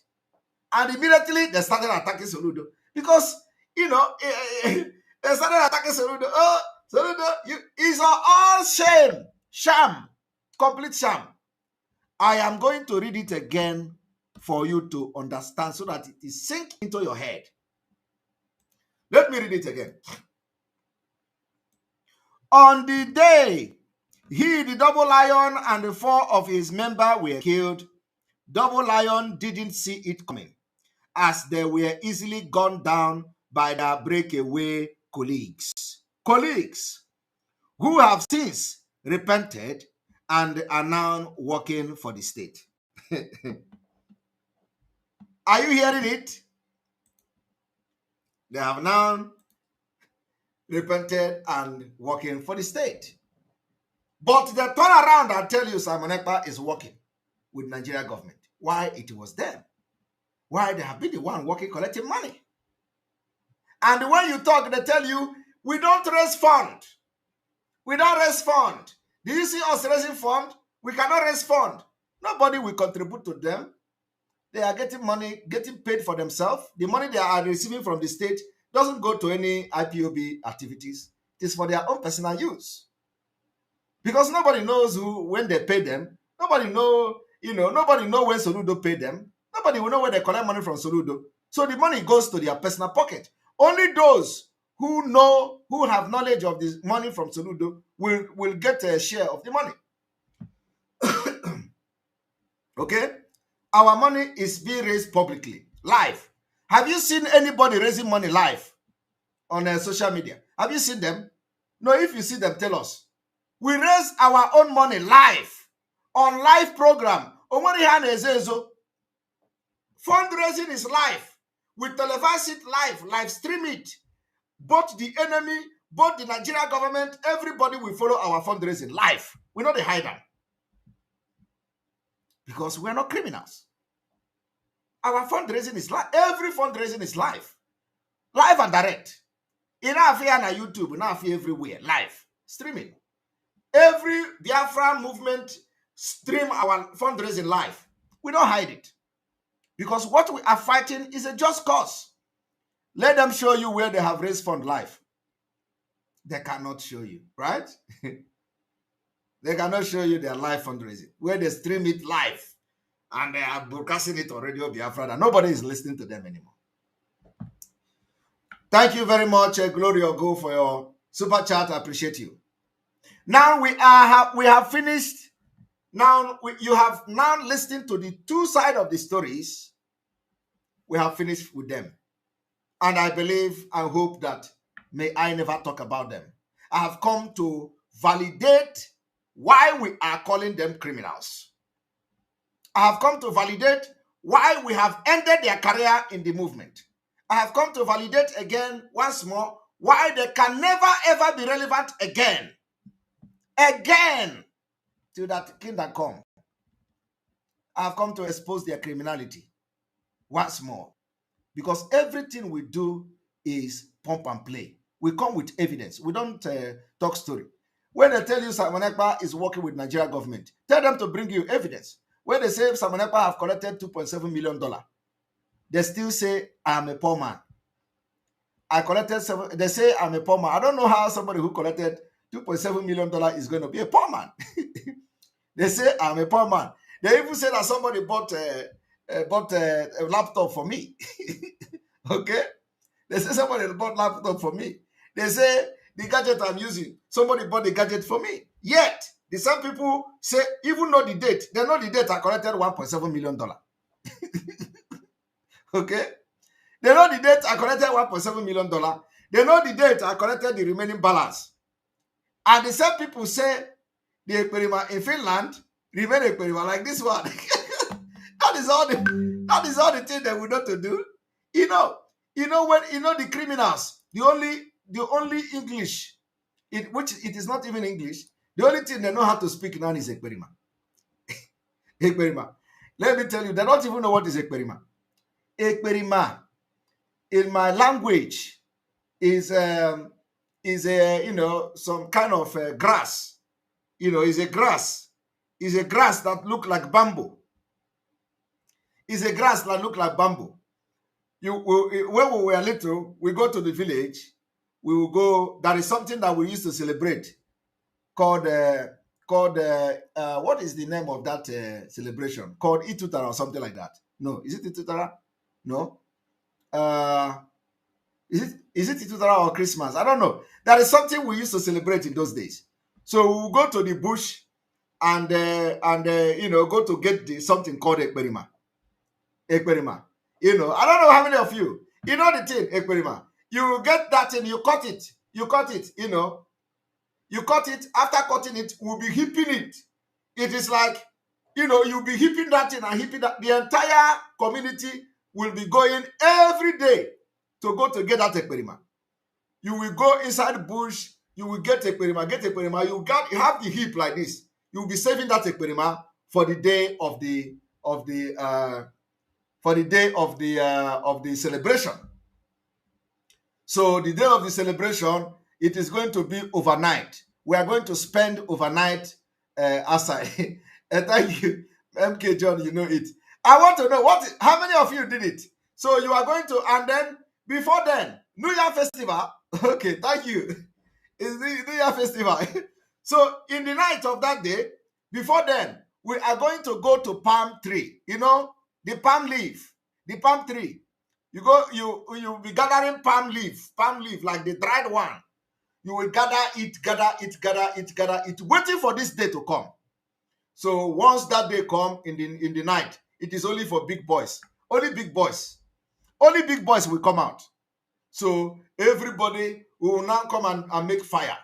Very big fire. The fire will be burning, and the palm tree, the dried palm tree leaf the heap will be big like this. And you'll be putting them inside the fire, and the fire will be burning. Somebody says sugarcane. No, it's not sugarcane. And then the fire will be burning. You will not bring the ekperima. You will bring the ekperima. You will put it inside the fire. The ekperima will start to burn and burn and burn and burn and burn. Once it is ready, this is like, once it is ready, you will take it and run to one stone very close to you. You will hit that ekperima in the stone. The thing will make sound, explosive sound. Boah! it will explode like a bomb or gun. I am telling you, how many people, how many of you did that? Huh? How many of you did that? If you didn't do this thing, honestly, you have missed a lot in your life. Believe me. Go back to your village and do it. How many of you did it? I don't know where I can get picture. I don't know where I can get picture to show you people what I'm talking about. I don't know where I can get. You didn't do that. It is Ekperima. So they thought Ekperima is a bad thing. They thought Ekperima is a criminal. Ekperima is something we used to play in my village. So when they are calling Ekperima, they thought they are abusing me. Ekperima is explosive. Ekperima, I want everybody watching me. I want everybody watching me to look for Ekperima in picture where people are doing that and send it to me. I want to show it to people here. Very, very important. In fact, I believe I will have that particular picture somewhere in Facebook. Some people may have posted it. I want people to show me Ekperima where people are doing Ekperima, either the video or either the picture. Very, very important for them to know that Afa is a spiritual name they are giving me. Okay, they are calling me Ekperima. Ekperima is explosive. Explosive.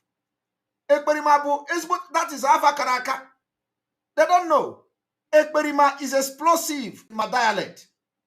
So please, Ekperima bu egbe. Egbe a na-arụ n'ọkụ. Arụcha ya n'ọkụ, etie ya oda. So is it easy to have it to be Ekperima? You know they have been calling me Ekperima. I have never responded to them. They have been calling me Ekperima. They don't even know what they are calling me. It's a firework. They don't know what they are calling me. Ekperima is explosive, natural explosive grass. Nature. God made and we discover it. They call it Ekperima.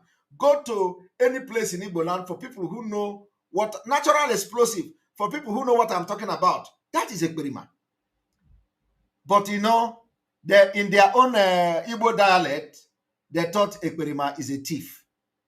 They say in their own language, Ekperima is a thief. So they are calling me a thief. But it is, I didn't see it as a thief because I have not stolen from them. But I see it as a honor. A name, Alpha Book Alpha. You know, one thing is that everything they have done in this struggle against us has backfired. When in the time of autopilot, they were calling us of autopilot.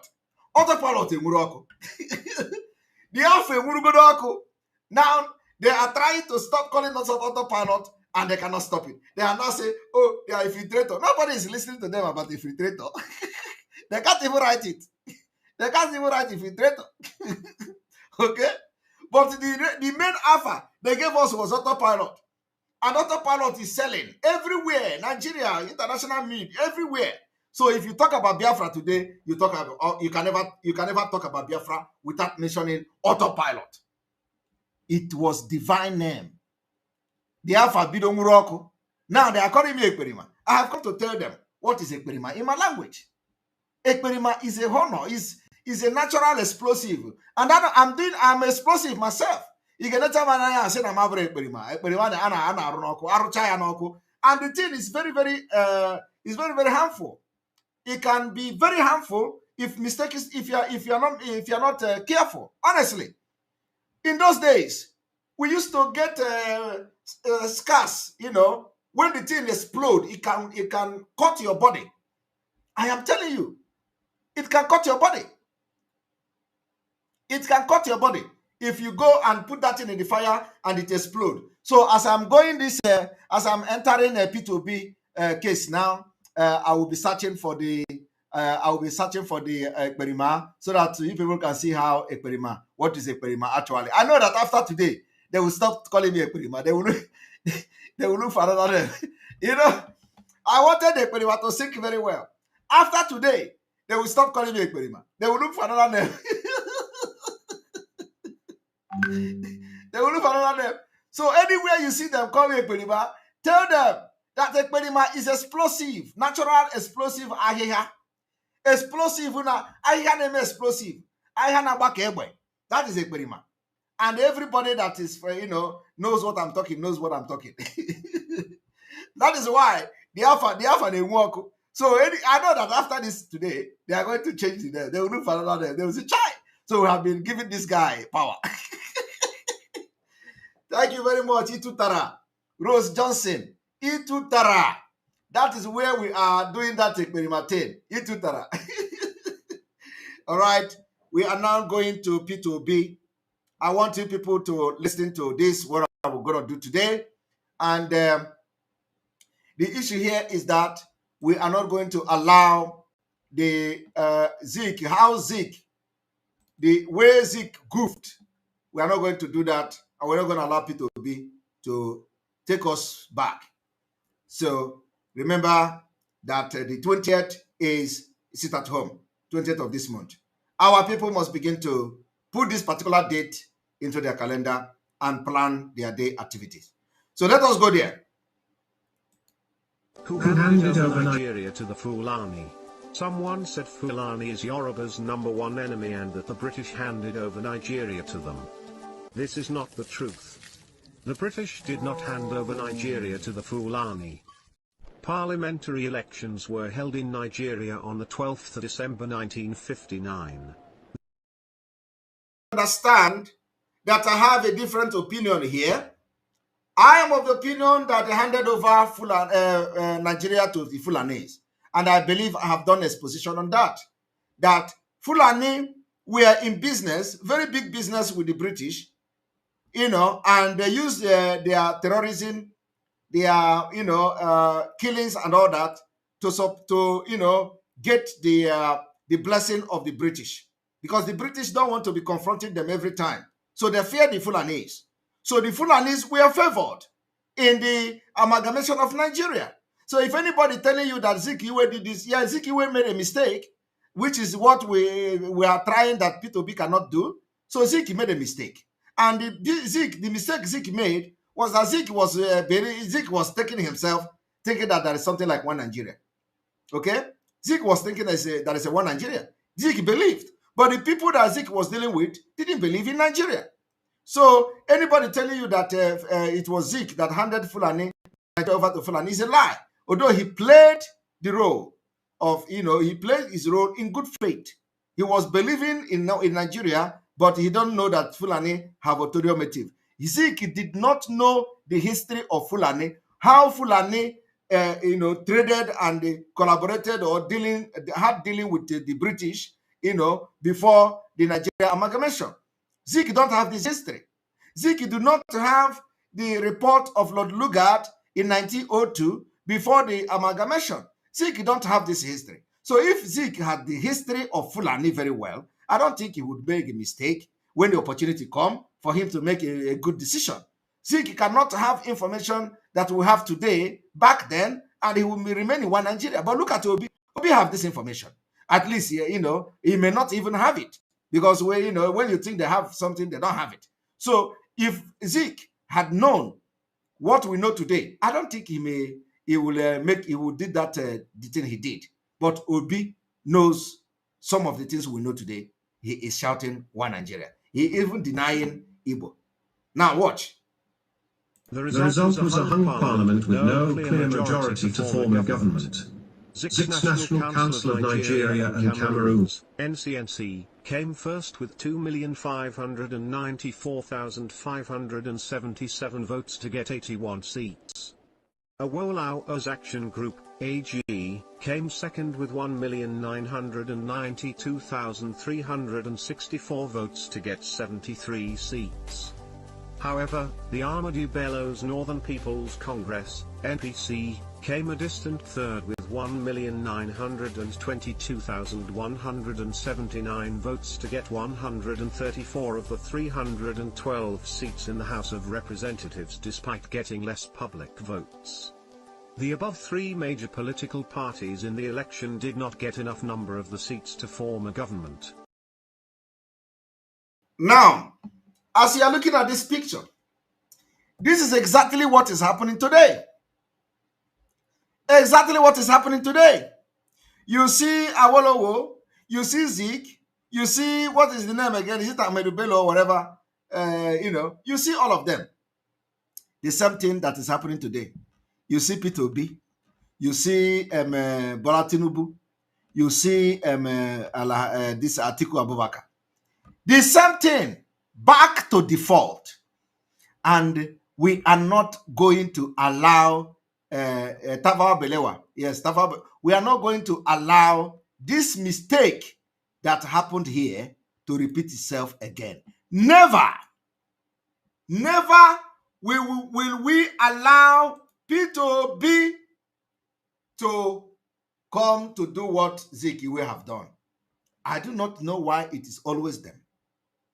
I don't know why. If you look at it, it is the same thing. Going back to default. And you are not going to say, oh, if Zeke know what we know today, he wouldn't have taken the step he took here. Now, are you going to talk of the same thing about Obi? Are you going to say the same thing about Obi? Enugu 97.5 FM is working. You will not say maybe you don't have it in your area, but Enugu Radio VOB is working 97.5 FM. Is live and direct and working. So maybe in your area, you are not getting it. So it is going to come in your area when we have boosted or have a double transmitter there. But Enugu 97.5 FM is on and working. So you see what I'm saying? If you look at them, you find out that we are going back to default, and we can never ever allow such mistake to repeat itself. So now let us watch. An alliance had to be formed to determine who would rule. It was a no-brainer that 6 NCNC and a Awolowo's Action Group should make a coalition government as they came first and second respectively. Awolowo then humbled himself and volunteered to be a deputy prime minister or finance minister in a coalition government with Zik as the prime minister. This was because the Zik's NCNC party had more public votes and seats than the Awolowo's Action Group. Zik invited Awolowo's team to Asaba, the gateway between the Yoruba's western region and the Igbo's eastern region, to hold coalition talks. The talks were a clever ruse to keep Action Group's hopes high, so that Action Group would be kept distracted from meeting with other minor parties for talks, including Northern Elements Progressive Union with 8 seats, Mobile Aye Grand Alliance with 6 seats, Igala Union with 4 seats, Independent Candidates with 4 seats, Igbo Tribal Union with 4 seats, and the Niger Delta Congress with 1 seat. Whilst the Action Group team was waiting in Asaba for a meeting with the NCNC, they read in the news that Zik and the NCNC had gone up north and clinched the deal with Ahmadu Bello on forming a coalition government with the NPC. Hear it? As they were waiting for that, Zik went to the north and formed alliance. Today, look at it. Everything has gone. If Zik is now alive and looking at what he has done, he was not doing it because he wanted to kill our people. He was doing it hoping that he was doing good thing. But look at it today. Look at where we are. The same thing you are telling people to be now. The same thing this Zik did. Have you seen it? Same people from same place, same area, same mentality, after almost 50-something years, 60 years, if I'm not mistaken. The same thing repeating itself. And now where? No. So what you are trying to do now is that we, with the knowledge and the exposition we have today, we are going to sit back and watch P2B, criminal and corrupt P2B, to truncate our freedom. Never. So that after 50 years, our children will be telling the history. How Simon Ekpa, how Mazi Nnamdi Kanu, how people like a group like IPOB came and they tried to fight and they didn't succeed. Arrow, we can never tell such story. Never. It is going to be a story that how we defeated P2B and how we defeated Nigeria and how we liberated Biafra and how Biafra have become what it is today. When people will be going for tourist, having tourist visas to Biafra, they will be telling the story. That time they didn't know that it is going to be good. They didn't believe it. There was problem here. There was problem there. And people like with the autopilot came and we stood our ground and fought. And at the end of the day, we were able to achieve Biafra. Look at it today. Everybody is enjoying. Glory Ogo, thank you for your super chat. We appreciate you. Simon, I think if you can select few people in Biafra land to do a tank cry ahead of 20th, sit at home, since Voice of Biafra is not yet covered in all states, to help our aged parent. I believe that we have enough time, and this particular broadcast is going to go a very long way. And of course, everybody have a role to play, the responsibility of sharing the news, picking up your phone and call your people. The last time we ordered sit at home after the killing of 14 people in Imo State was emergency one, and it was well observed. So I believe we have more time today. This is just the 14th day of this month, and we have a lot of time to, for people to have knowledge about this sit at home that is going to be on the 20th. And it is against the political rally. It is the activation of our readiness for Biafra, liberation and Biafra restoration next year. Because we are going to start to show them how prepared we are. So every Biafran in Biafra land, if you want Biafra to come, it is time to listen to instruction. So thank you very much, Glory. We are going to try to make sure that the message goes everywhere. All right, and Chibuike Ezeude, thank you very much for your super chat. We appreciate you.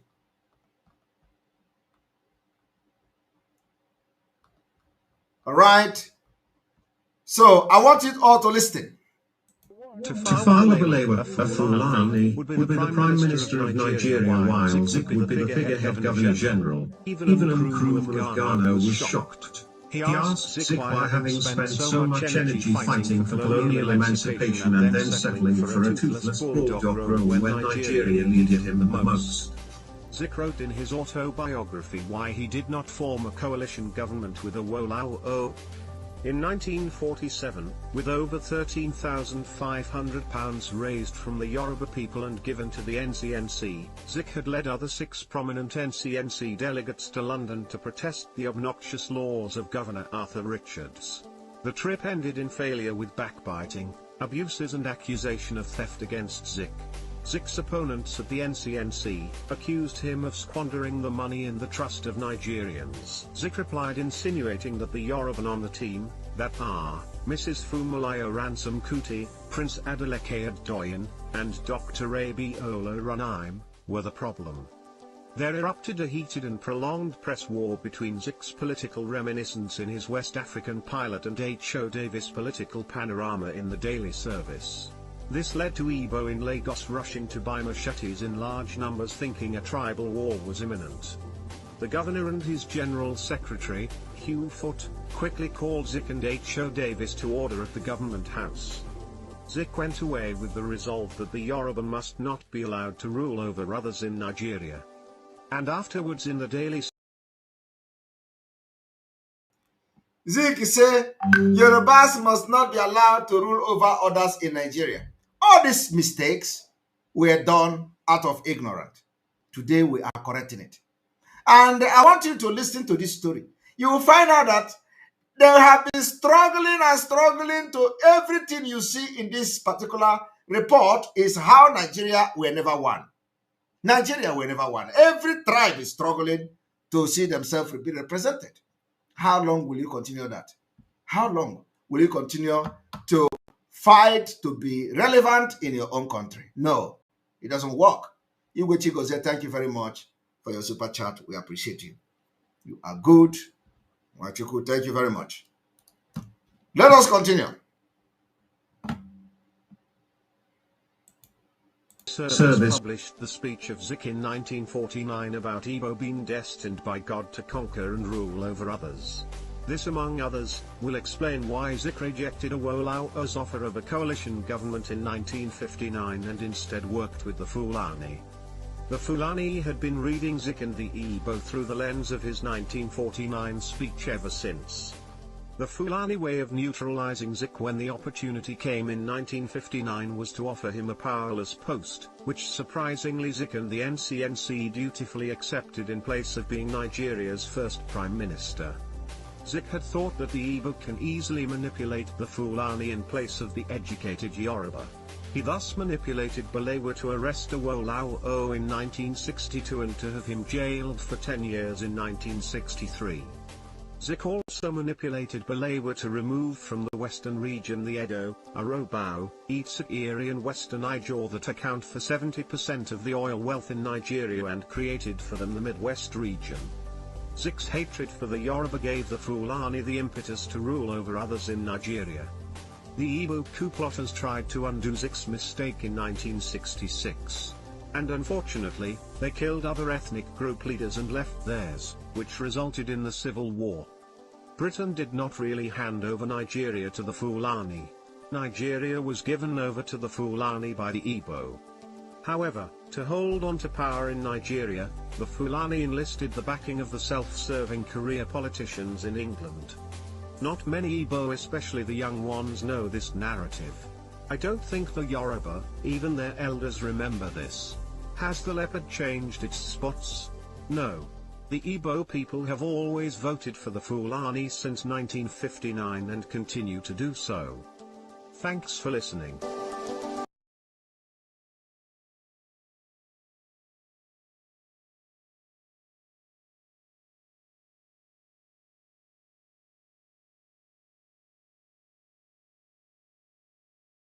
Where I did not agree with them, with their narrative here, is that the British did not hand over Nigeria to the Fulanis. They handed over Nigeria to the Fulani. They favored them.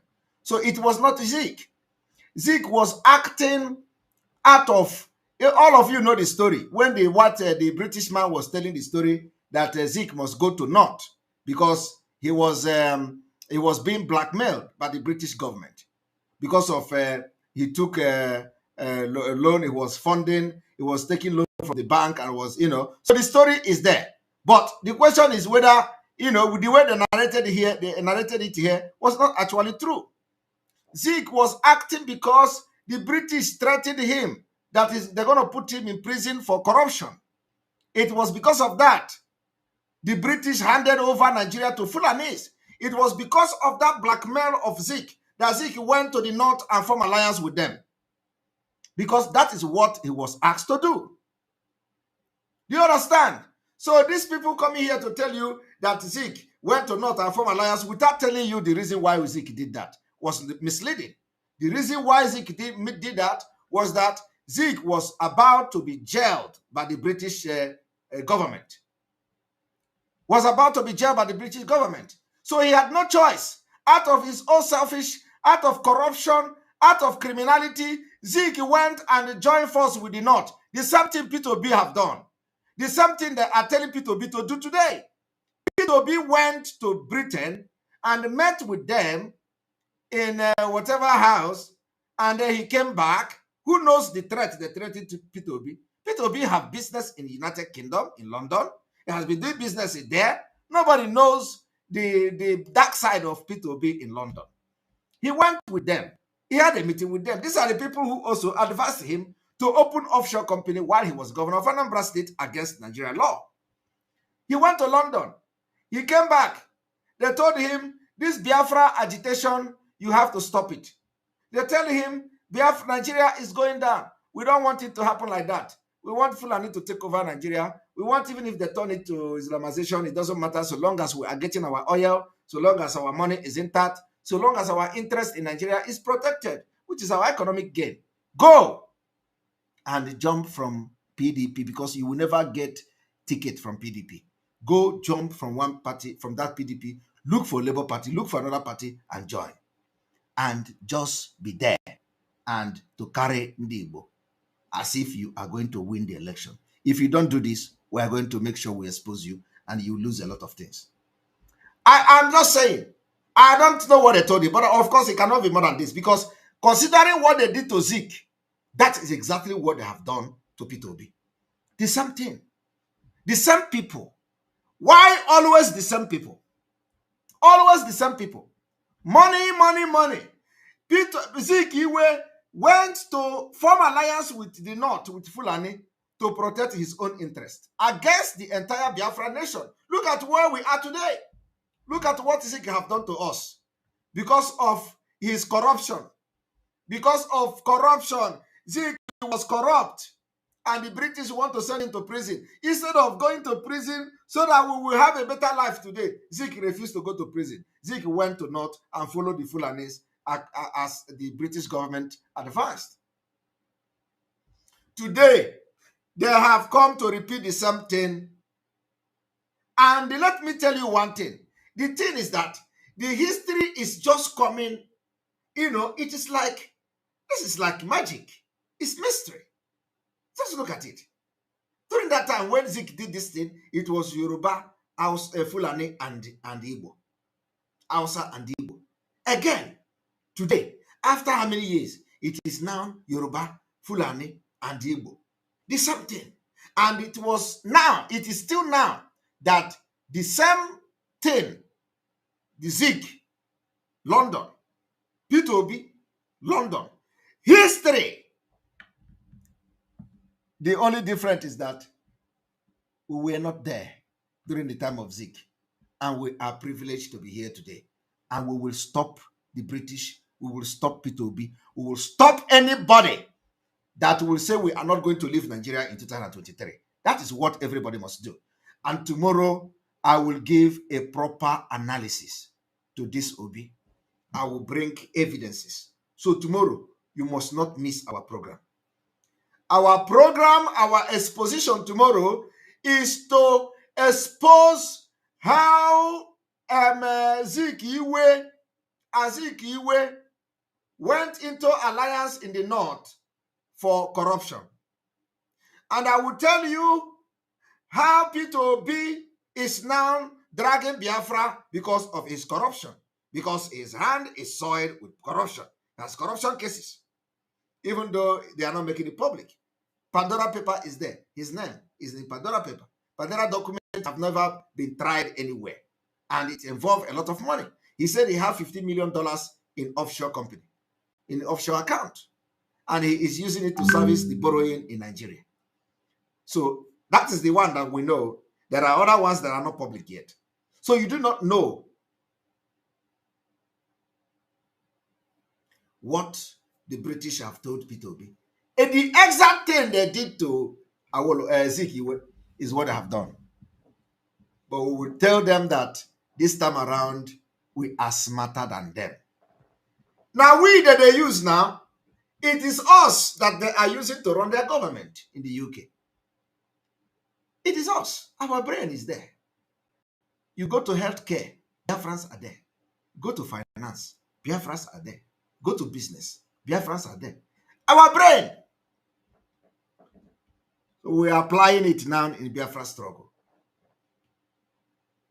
On this note, I will entertain question and answer again. Please, straight question and answer for 20 minutes. We are going to close at exactly 2:30. Here we go. Question and answer time.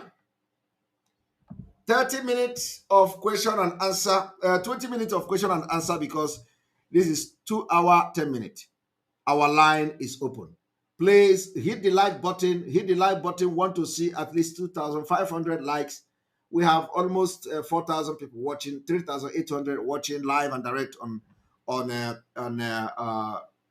YouTube alone. Hello.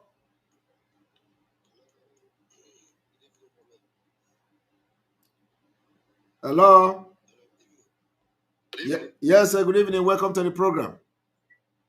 Well done, well done. I'm calling from the zoo. Yeah, well, go ahead. Go straight to the question, please. My question is, you give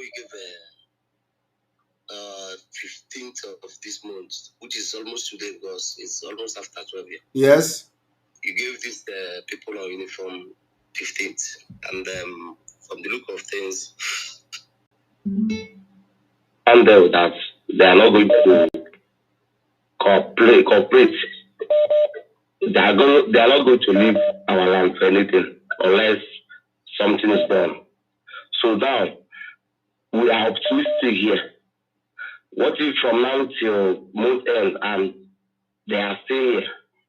What are we telling people that we have been telling that we are with Simon and he's up to something?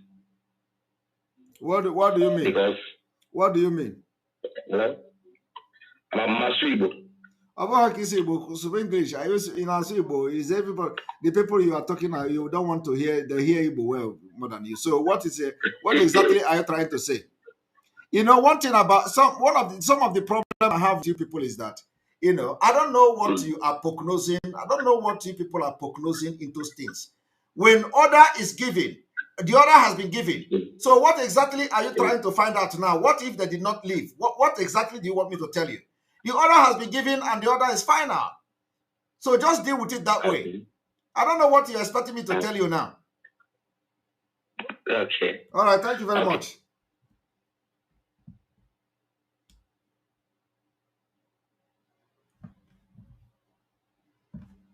Welcome to the program. Good evening from here.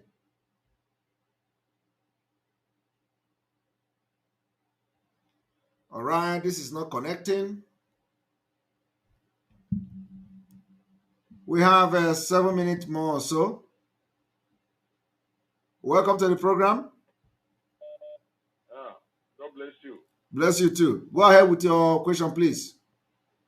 Yeah, I have a couple of questions, but let me pick two. What I want to ask is,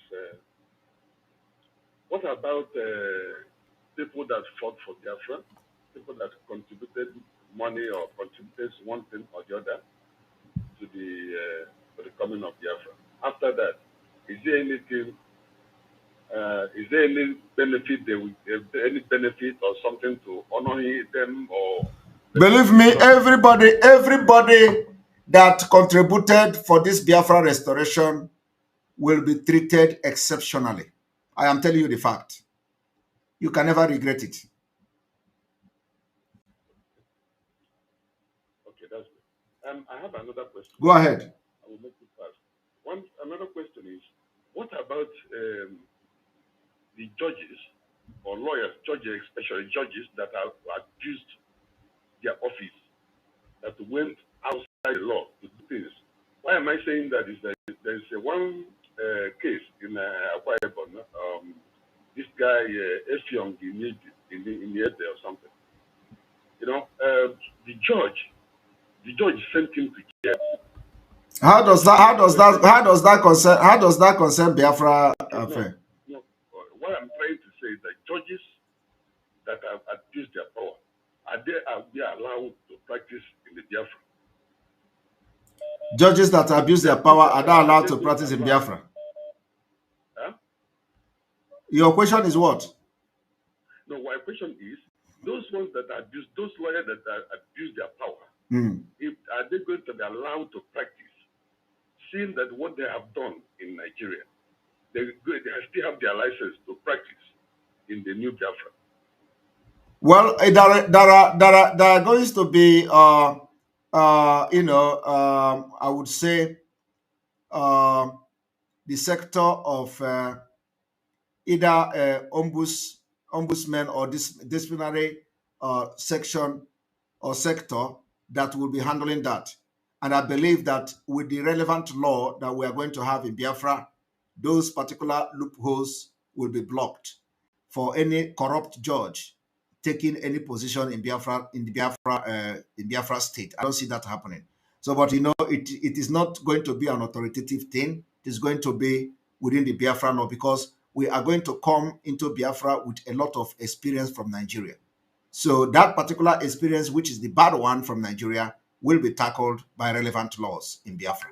So I believe that shouldn't be a problem. Any judge that has been, that have been seen to abuse his office or her office will be disciplined and appropriate punishment will be given to that person. Sometime it may be that be judged again, and the position will be taken away from him or her. So, but that is left for the particular committee or particular section sector of this Biafra government that will be mandated by law. So that particular issue shouldn't be a problem. It will be solved, and we have it. We have it actually in a developed world.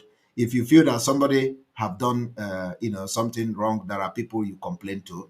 There are appropriate authorities that will look into that, investigate it, and if the person found wanting, he will be punished accordingly. So we are going to have that in Biafra land. Okay. Thank you. Okay, and let me rush one, just quick one. You are not the only one that is here, please. So okay, let other people ask. Next time. Okay. All right, thank you. All right. Welcome to the program. Go straight to the question, please. Lost him. Right. Good evening from here. Go straight to the question. Hello. Hello. There we I've been trying your number. Thank God I finally got to you. Finally. Welcome. Go ahead. Go straight to the question. Yeah. Meanwhile, God bless you for whatever you have been doing for us.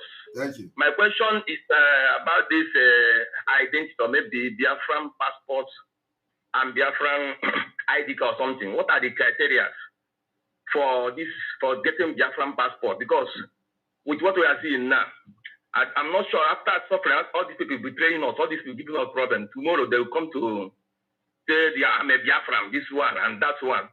So what is the criteria for Biafran passport, Biafran identity? It's not everybody that answers Igbo name or speaks Igbo or something, or just speaks Igbo, because now Fulani self they speak Igbo.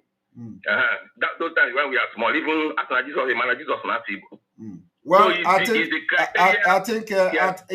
think if you look at the Biafra Charter, the Biafra Charter addressed the issue of people holding, being elected into political offices or position, that they must demonstrate to be of good behavior in their communities. So I think that is not even a problem, because in Biafra land, we know who is who. This thing has to go from the grassroots. We are going to have what we call the database. The database system will solve the problem you are worried about now, because from the database, collecting of data will have to go from scratch. We are going to know who you are. We're going to know who is your grandfather. We're going to know how you end up in the place where you are living. Exactly. So from that data collection, we will build how people will collect the passport. Once you are identified as a Biafran and you have all your lineage, all your data collected, and you are a Biafran, of course, you'll be having a Biafra passport. But from that particular exercise and data gathering, we'll be able to identify who is not originally a Biafran. Okay, thank you very much. My second question is about how are we going to do about this prison stuff?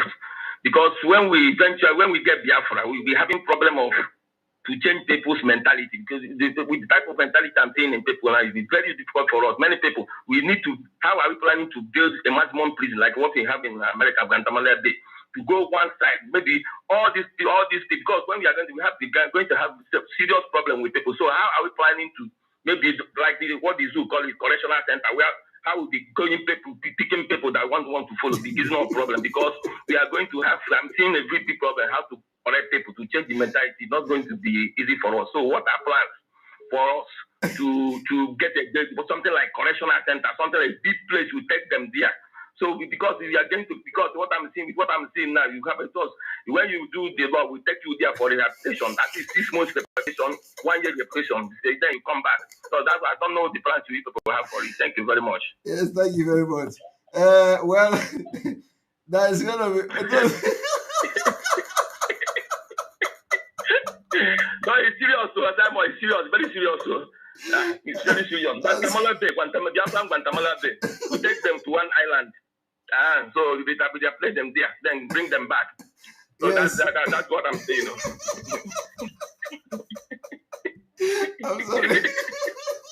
I'm sorry. Anyway, I've heard you. I've heard you. I don't think this is a question. Your suggestion is noted. You say suggestion, I beg. Because these people, they are very difficult. Some people, it's very difficult. When you try that, they pick you one island, keep you there for 1 year, so that people that are, their head is correct, that will be doing the work, so they can move fast. That's my suggestion. All right, thank you very much.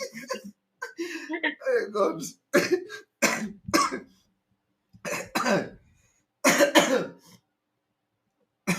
Sorry.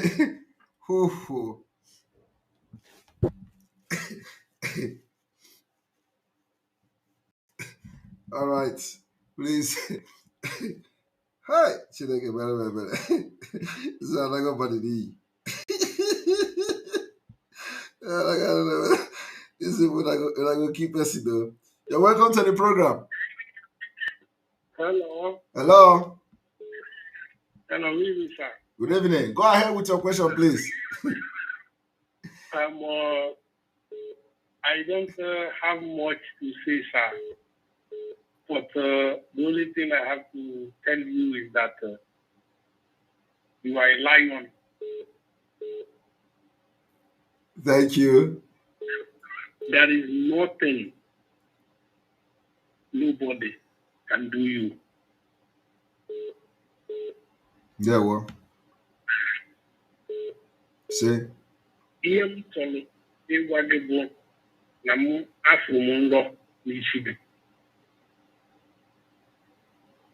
And nanga am from Michigan. Bo mband madna bag. It me bo na afumia in a place it total like the UN in that place for anyone on the Biafra. And ndị Iran niile igbogoro ike na ha ncha niile n'ọdịnihu na-eche gị. And ka ha nọ n'Iran na-eche gị, ụmụ na ụmụ nọ na a na-asị na ọ pụtara gị. And ihe ijere bụ ka ọ bụrụ onye ọbụla na mma. And Chineke bụ onye dunyere gị n'ọrụ a. And ka ị na-apụta Hanas neputago. And so for you to be here, but one guy, no, I think Qatar or Malaysia. All one boy, now all Nanambra, all only principle one like but all of the people. It's a easy go none the man is so go. But I am a man who needs a mechanic go. About going to the man Mana, I believe in him. So you have the only person for there. And after this, had that week here. Had a meeting, yeah, you know what? You know, one book or the number. But at the end, you only have the music. You will it's an ola, it 2 o'clock in Taba. A man of my neighbor, I should be able before. Mana, Biafra.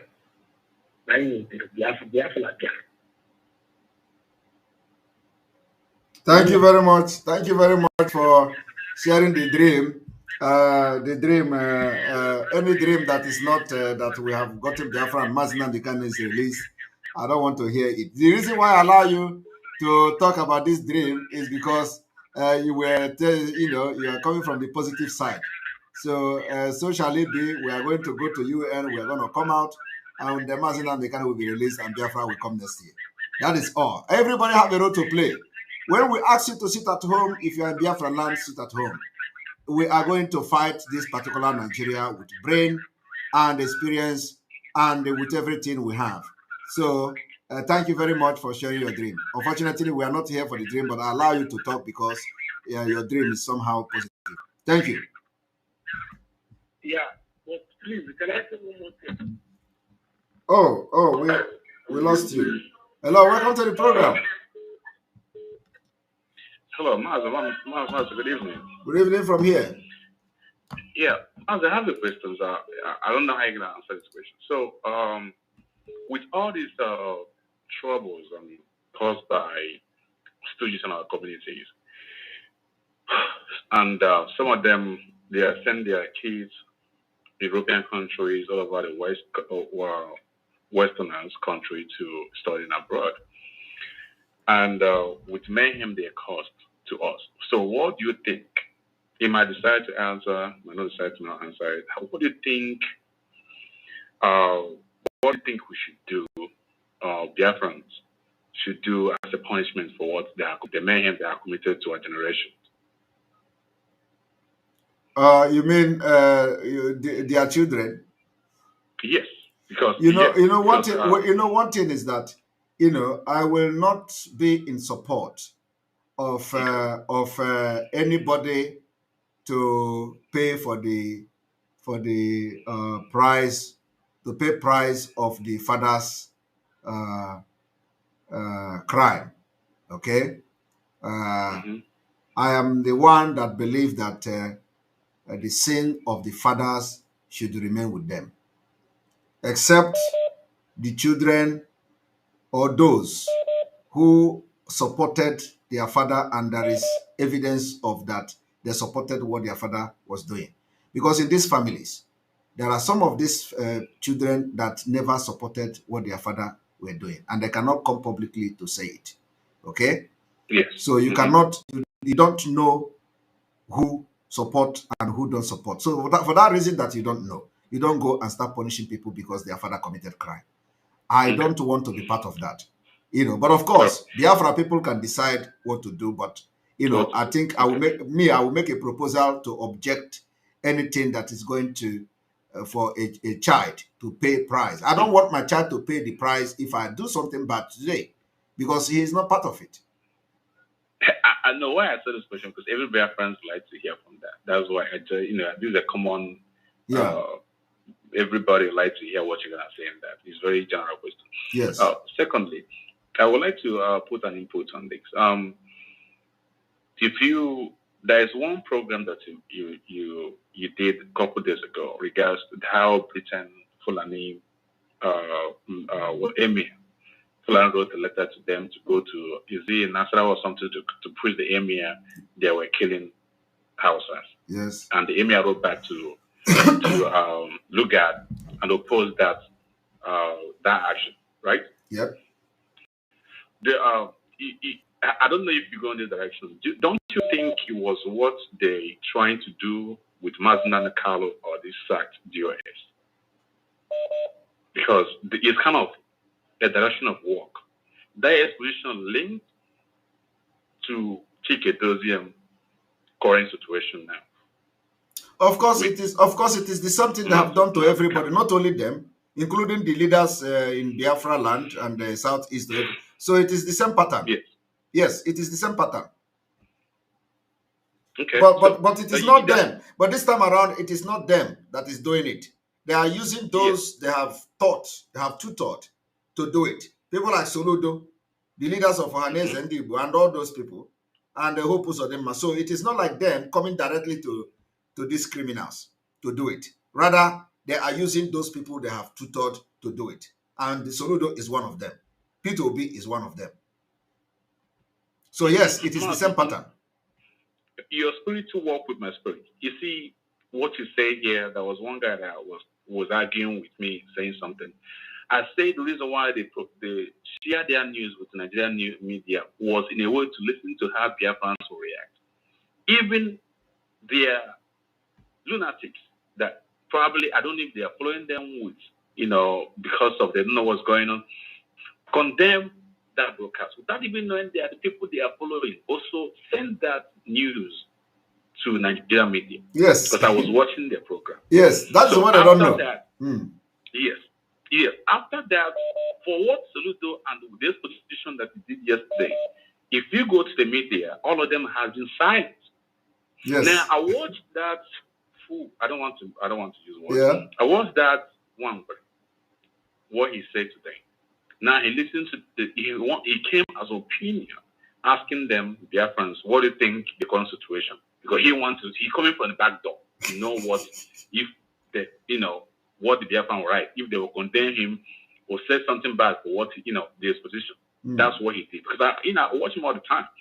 So now, if you look at everything that you have said, this is how these people have operating one after the other, using these narratives. Yes. And I'm kind of asking, didn't they know what these people are doing? Are they blind or are they being paid? This is why I'm having problem with this. I'm having problem with these people. They don't understand it's very far beyond reasonable. Not reasonable. In fact, that is why they branded agitators with all manner of name before. If you I said it yesterday, right? Where they were calling miscreant people, they branded them because nobody can reasonably listen to all these things the way they do, and in the end, you want to be part of Biafra. You have to think twice. So you have to really think twice, because what we are doing now, why we are succeeding, is that we analyze things and come to a conclusion of what could be. And at the end of the day, if you have the right information, you'll be able to process those information, analyze it, and you get accurate prediction of what is going to happen. Do you understand? That is how countries are run, and they call it innovation. So you don't, you analyze things, you analyze people, character, you analyze what they are doing, you put things together to give you a result of what is not yet, in the public. Yes. And at the end of the day, that thing you concluded that is going to be the end result will be the end result if you have the right information. If you are clean, if you have a clean heart and you're genuine, that's how you're gonna arrive with you arrive with the correct information. Yes. But if you're not clean, that's another one. I agree. If you're clean, those that they are not clean, genuine in their heart, they begin, even if they are smart, they might become they might be a Chikubi. Yes. But they will arrive in a wrong direction. I agree. Because every of them that have been analyzing, following Mazinaka to do this, since that day they move away from the truth. And you notice everything they are talking and they're analyzing don't even make no single sense. Yeah. This is a good thing. So and you look at them, they looks like you give them you give them something like or tapiapia. Their brain is like it's not working, because even if as they're analyzing that, you can even tell that they're lying. I don't know if they because they are not genuine. Thank you, sir. Thank you very much. This is what I will keep us today. All right, I have actually exceeded my time. I've exceeded my time for 2 hours 30 minutes. So welcome to the program. Yeah, thank you. I just want to ask one thing, okay, please, based on Dixon spoke just now, we should not forget that Britain and Fulani is threatened by the Biafra. They are trying all means to instigate another, headset, or we should be awake. No, you know that what I played now was the work of that terrorist that went to prison in the United Kingdom. They call it Yoruba Youth. What is it? This Yoruba Youth movement. This is not the people that made this video. We are not part of. They are not part of Yoruba nation. No. What I'm trying to say is this: this thing now, they say who handed Nigeria to Fulani. A British man have exposed it, who was first hand, who told us they gave Fulani not to 30 million population. That is what I'm saying now. That is what I'm saying now. Yeah. That the people that made this video, were this this man that is in prison, Adeka grandson. They are the one who made this video. Do you understand? So it was targeted against Ndibu, to blackmail Zeke. So they didn't tell the exact story of why Zik had to form alliance with the North. They did not say it was the work of the Britain. So, but our own is that we don't just look for a video that suits us to teach people. So I use that video. Which was an attack on the Igbo nation of Biafra, because that video was targeted at instigating hatred between us and Yoruba, and blackmailing the Igbos. So, but it is good that you use whatever your enemy has provided to also use it to do exposition, and that shows how genuine you are. You are the wise man. You are a reconnection of our ancestor. I'm telling you, and Lord MK, you are a reconnection of our ancestor. God bless you. Thank you very much. All right. Okay, we're gonna end here. Tomorrow we continue. So please, I also want to appeal to people not to call me after the broadcast again, because it is always a very big challenge that after the broadcast, the phone will continue to ring. So please, after this broadcast, do not call so that I will sleep and go to work tomorrow. But tomorrow is sit at home. I'm not going to work. I'm going to sit at home tomorrow as well. So I'm going to sit at home tomorrow. You can call tomorrow, but not now.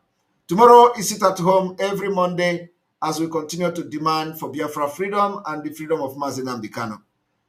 Good evening from here. I remain Mazi Simon Ekpa, Mazi Nnamdi Kanu, disciple on Biafra restoration, and by the special grace of God, the spiritual son, and by the special grace of God, the spokesperson for Biafra people. Thank you very much. And let it go round on social media and on print media that on the 20th, because of Kepu of Raleigh in Imo State, on the 20th of this month, we hereby declare sit at home as a way to prepare the ground for Biafra to come. So let them not joke with us, because we are not going to take it very lightly with them. May God bless you. May God bless Biafra. May God bless Oduduwa. May God bless Middle Belt. May God bless Ambazonia. May God bless Mazi Nnamdi Kanu. May God bless on the Igboho. May God bless our Eastern Security Network. May God bless our alliances. May God bless our Omoada. May God bless the government in exile. May God bless all those who are working tirelessly to see things happen in this Biafra and to make sure that Biafra comes next year. May God bless you who are going to bring your money to sponsor this particular Biafra to come in 2023.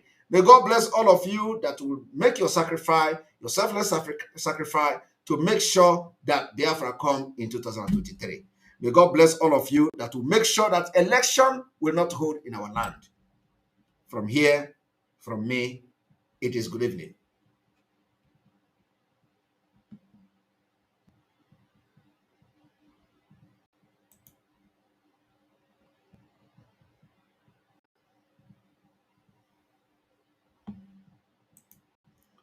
You must listen to that. Of course, you must go and listen to Simon Ekpa, who is doing a very fantastic job. Very great job that Simon Ekpa is doing. Very, very, absolutely fantastic job that he's doing. You must listen to him and share his videos accordingly. Very, very important. He is bringing a new dimension to this very awareness that we are making, and you must listen to him. Very, very important.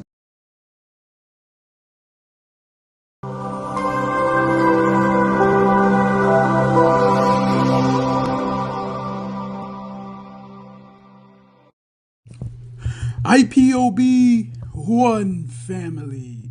Biafrans all over the world. If we want safety and security for our people, then let's continue to support Eastern Security Network. All donations are welcome. No contribution is too small or too large. Do your part, knowing that freedom is in our hands and together we must all rise to the occasion. Go to our website to make your contribution, www.ipobinUSA.org/donate. And remember that freedom is not free, but together we restore it. Farm by farm, forest by forest, house by house, and street by street.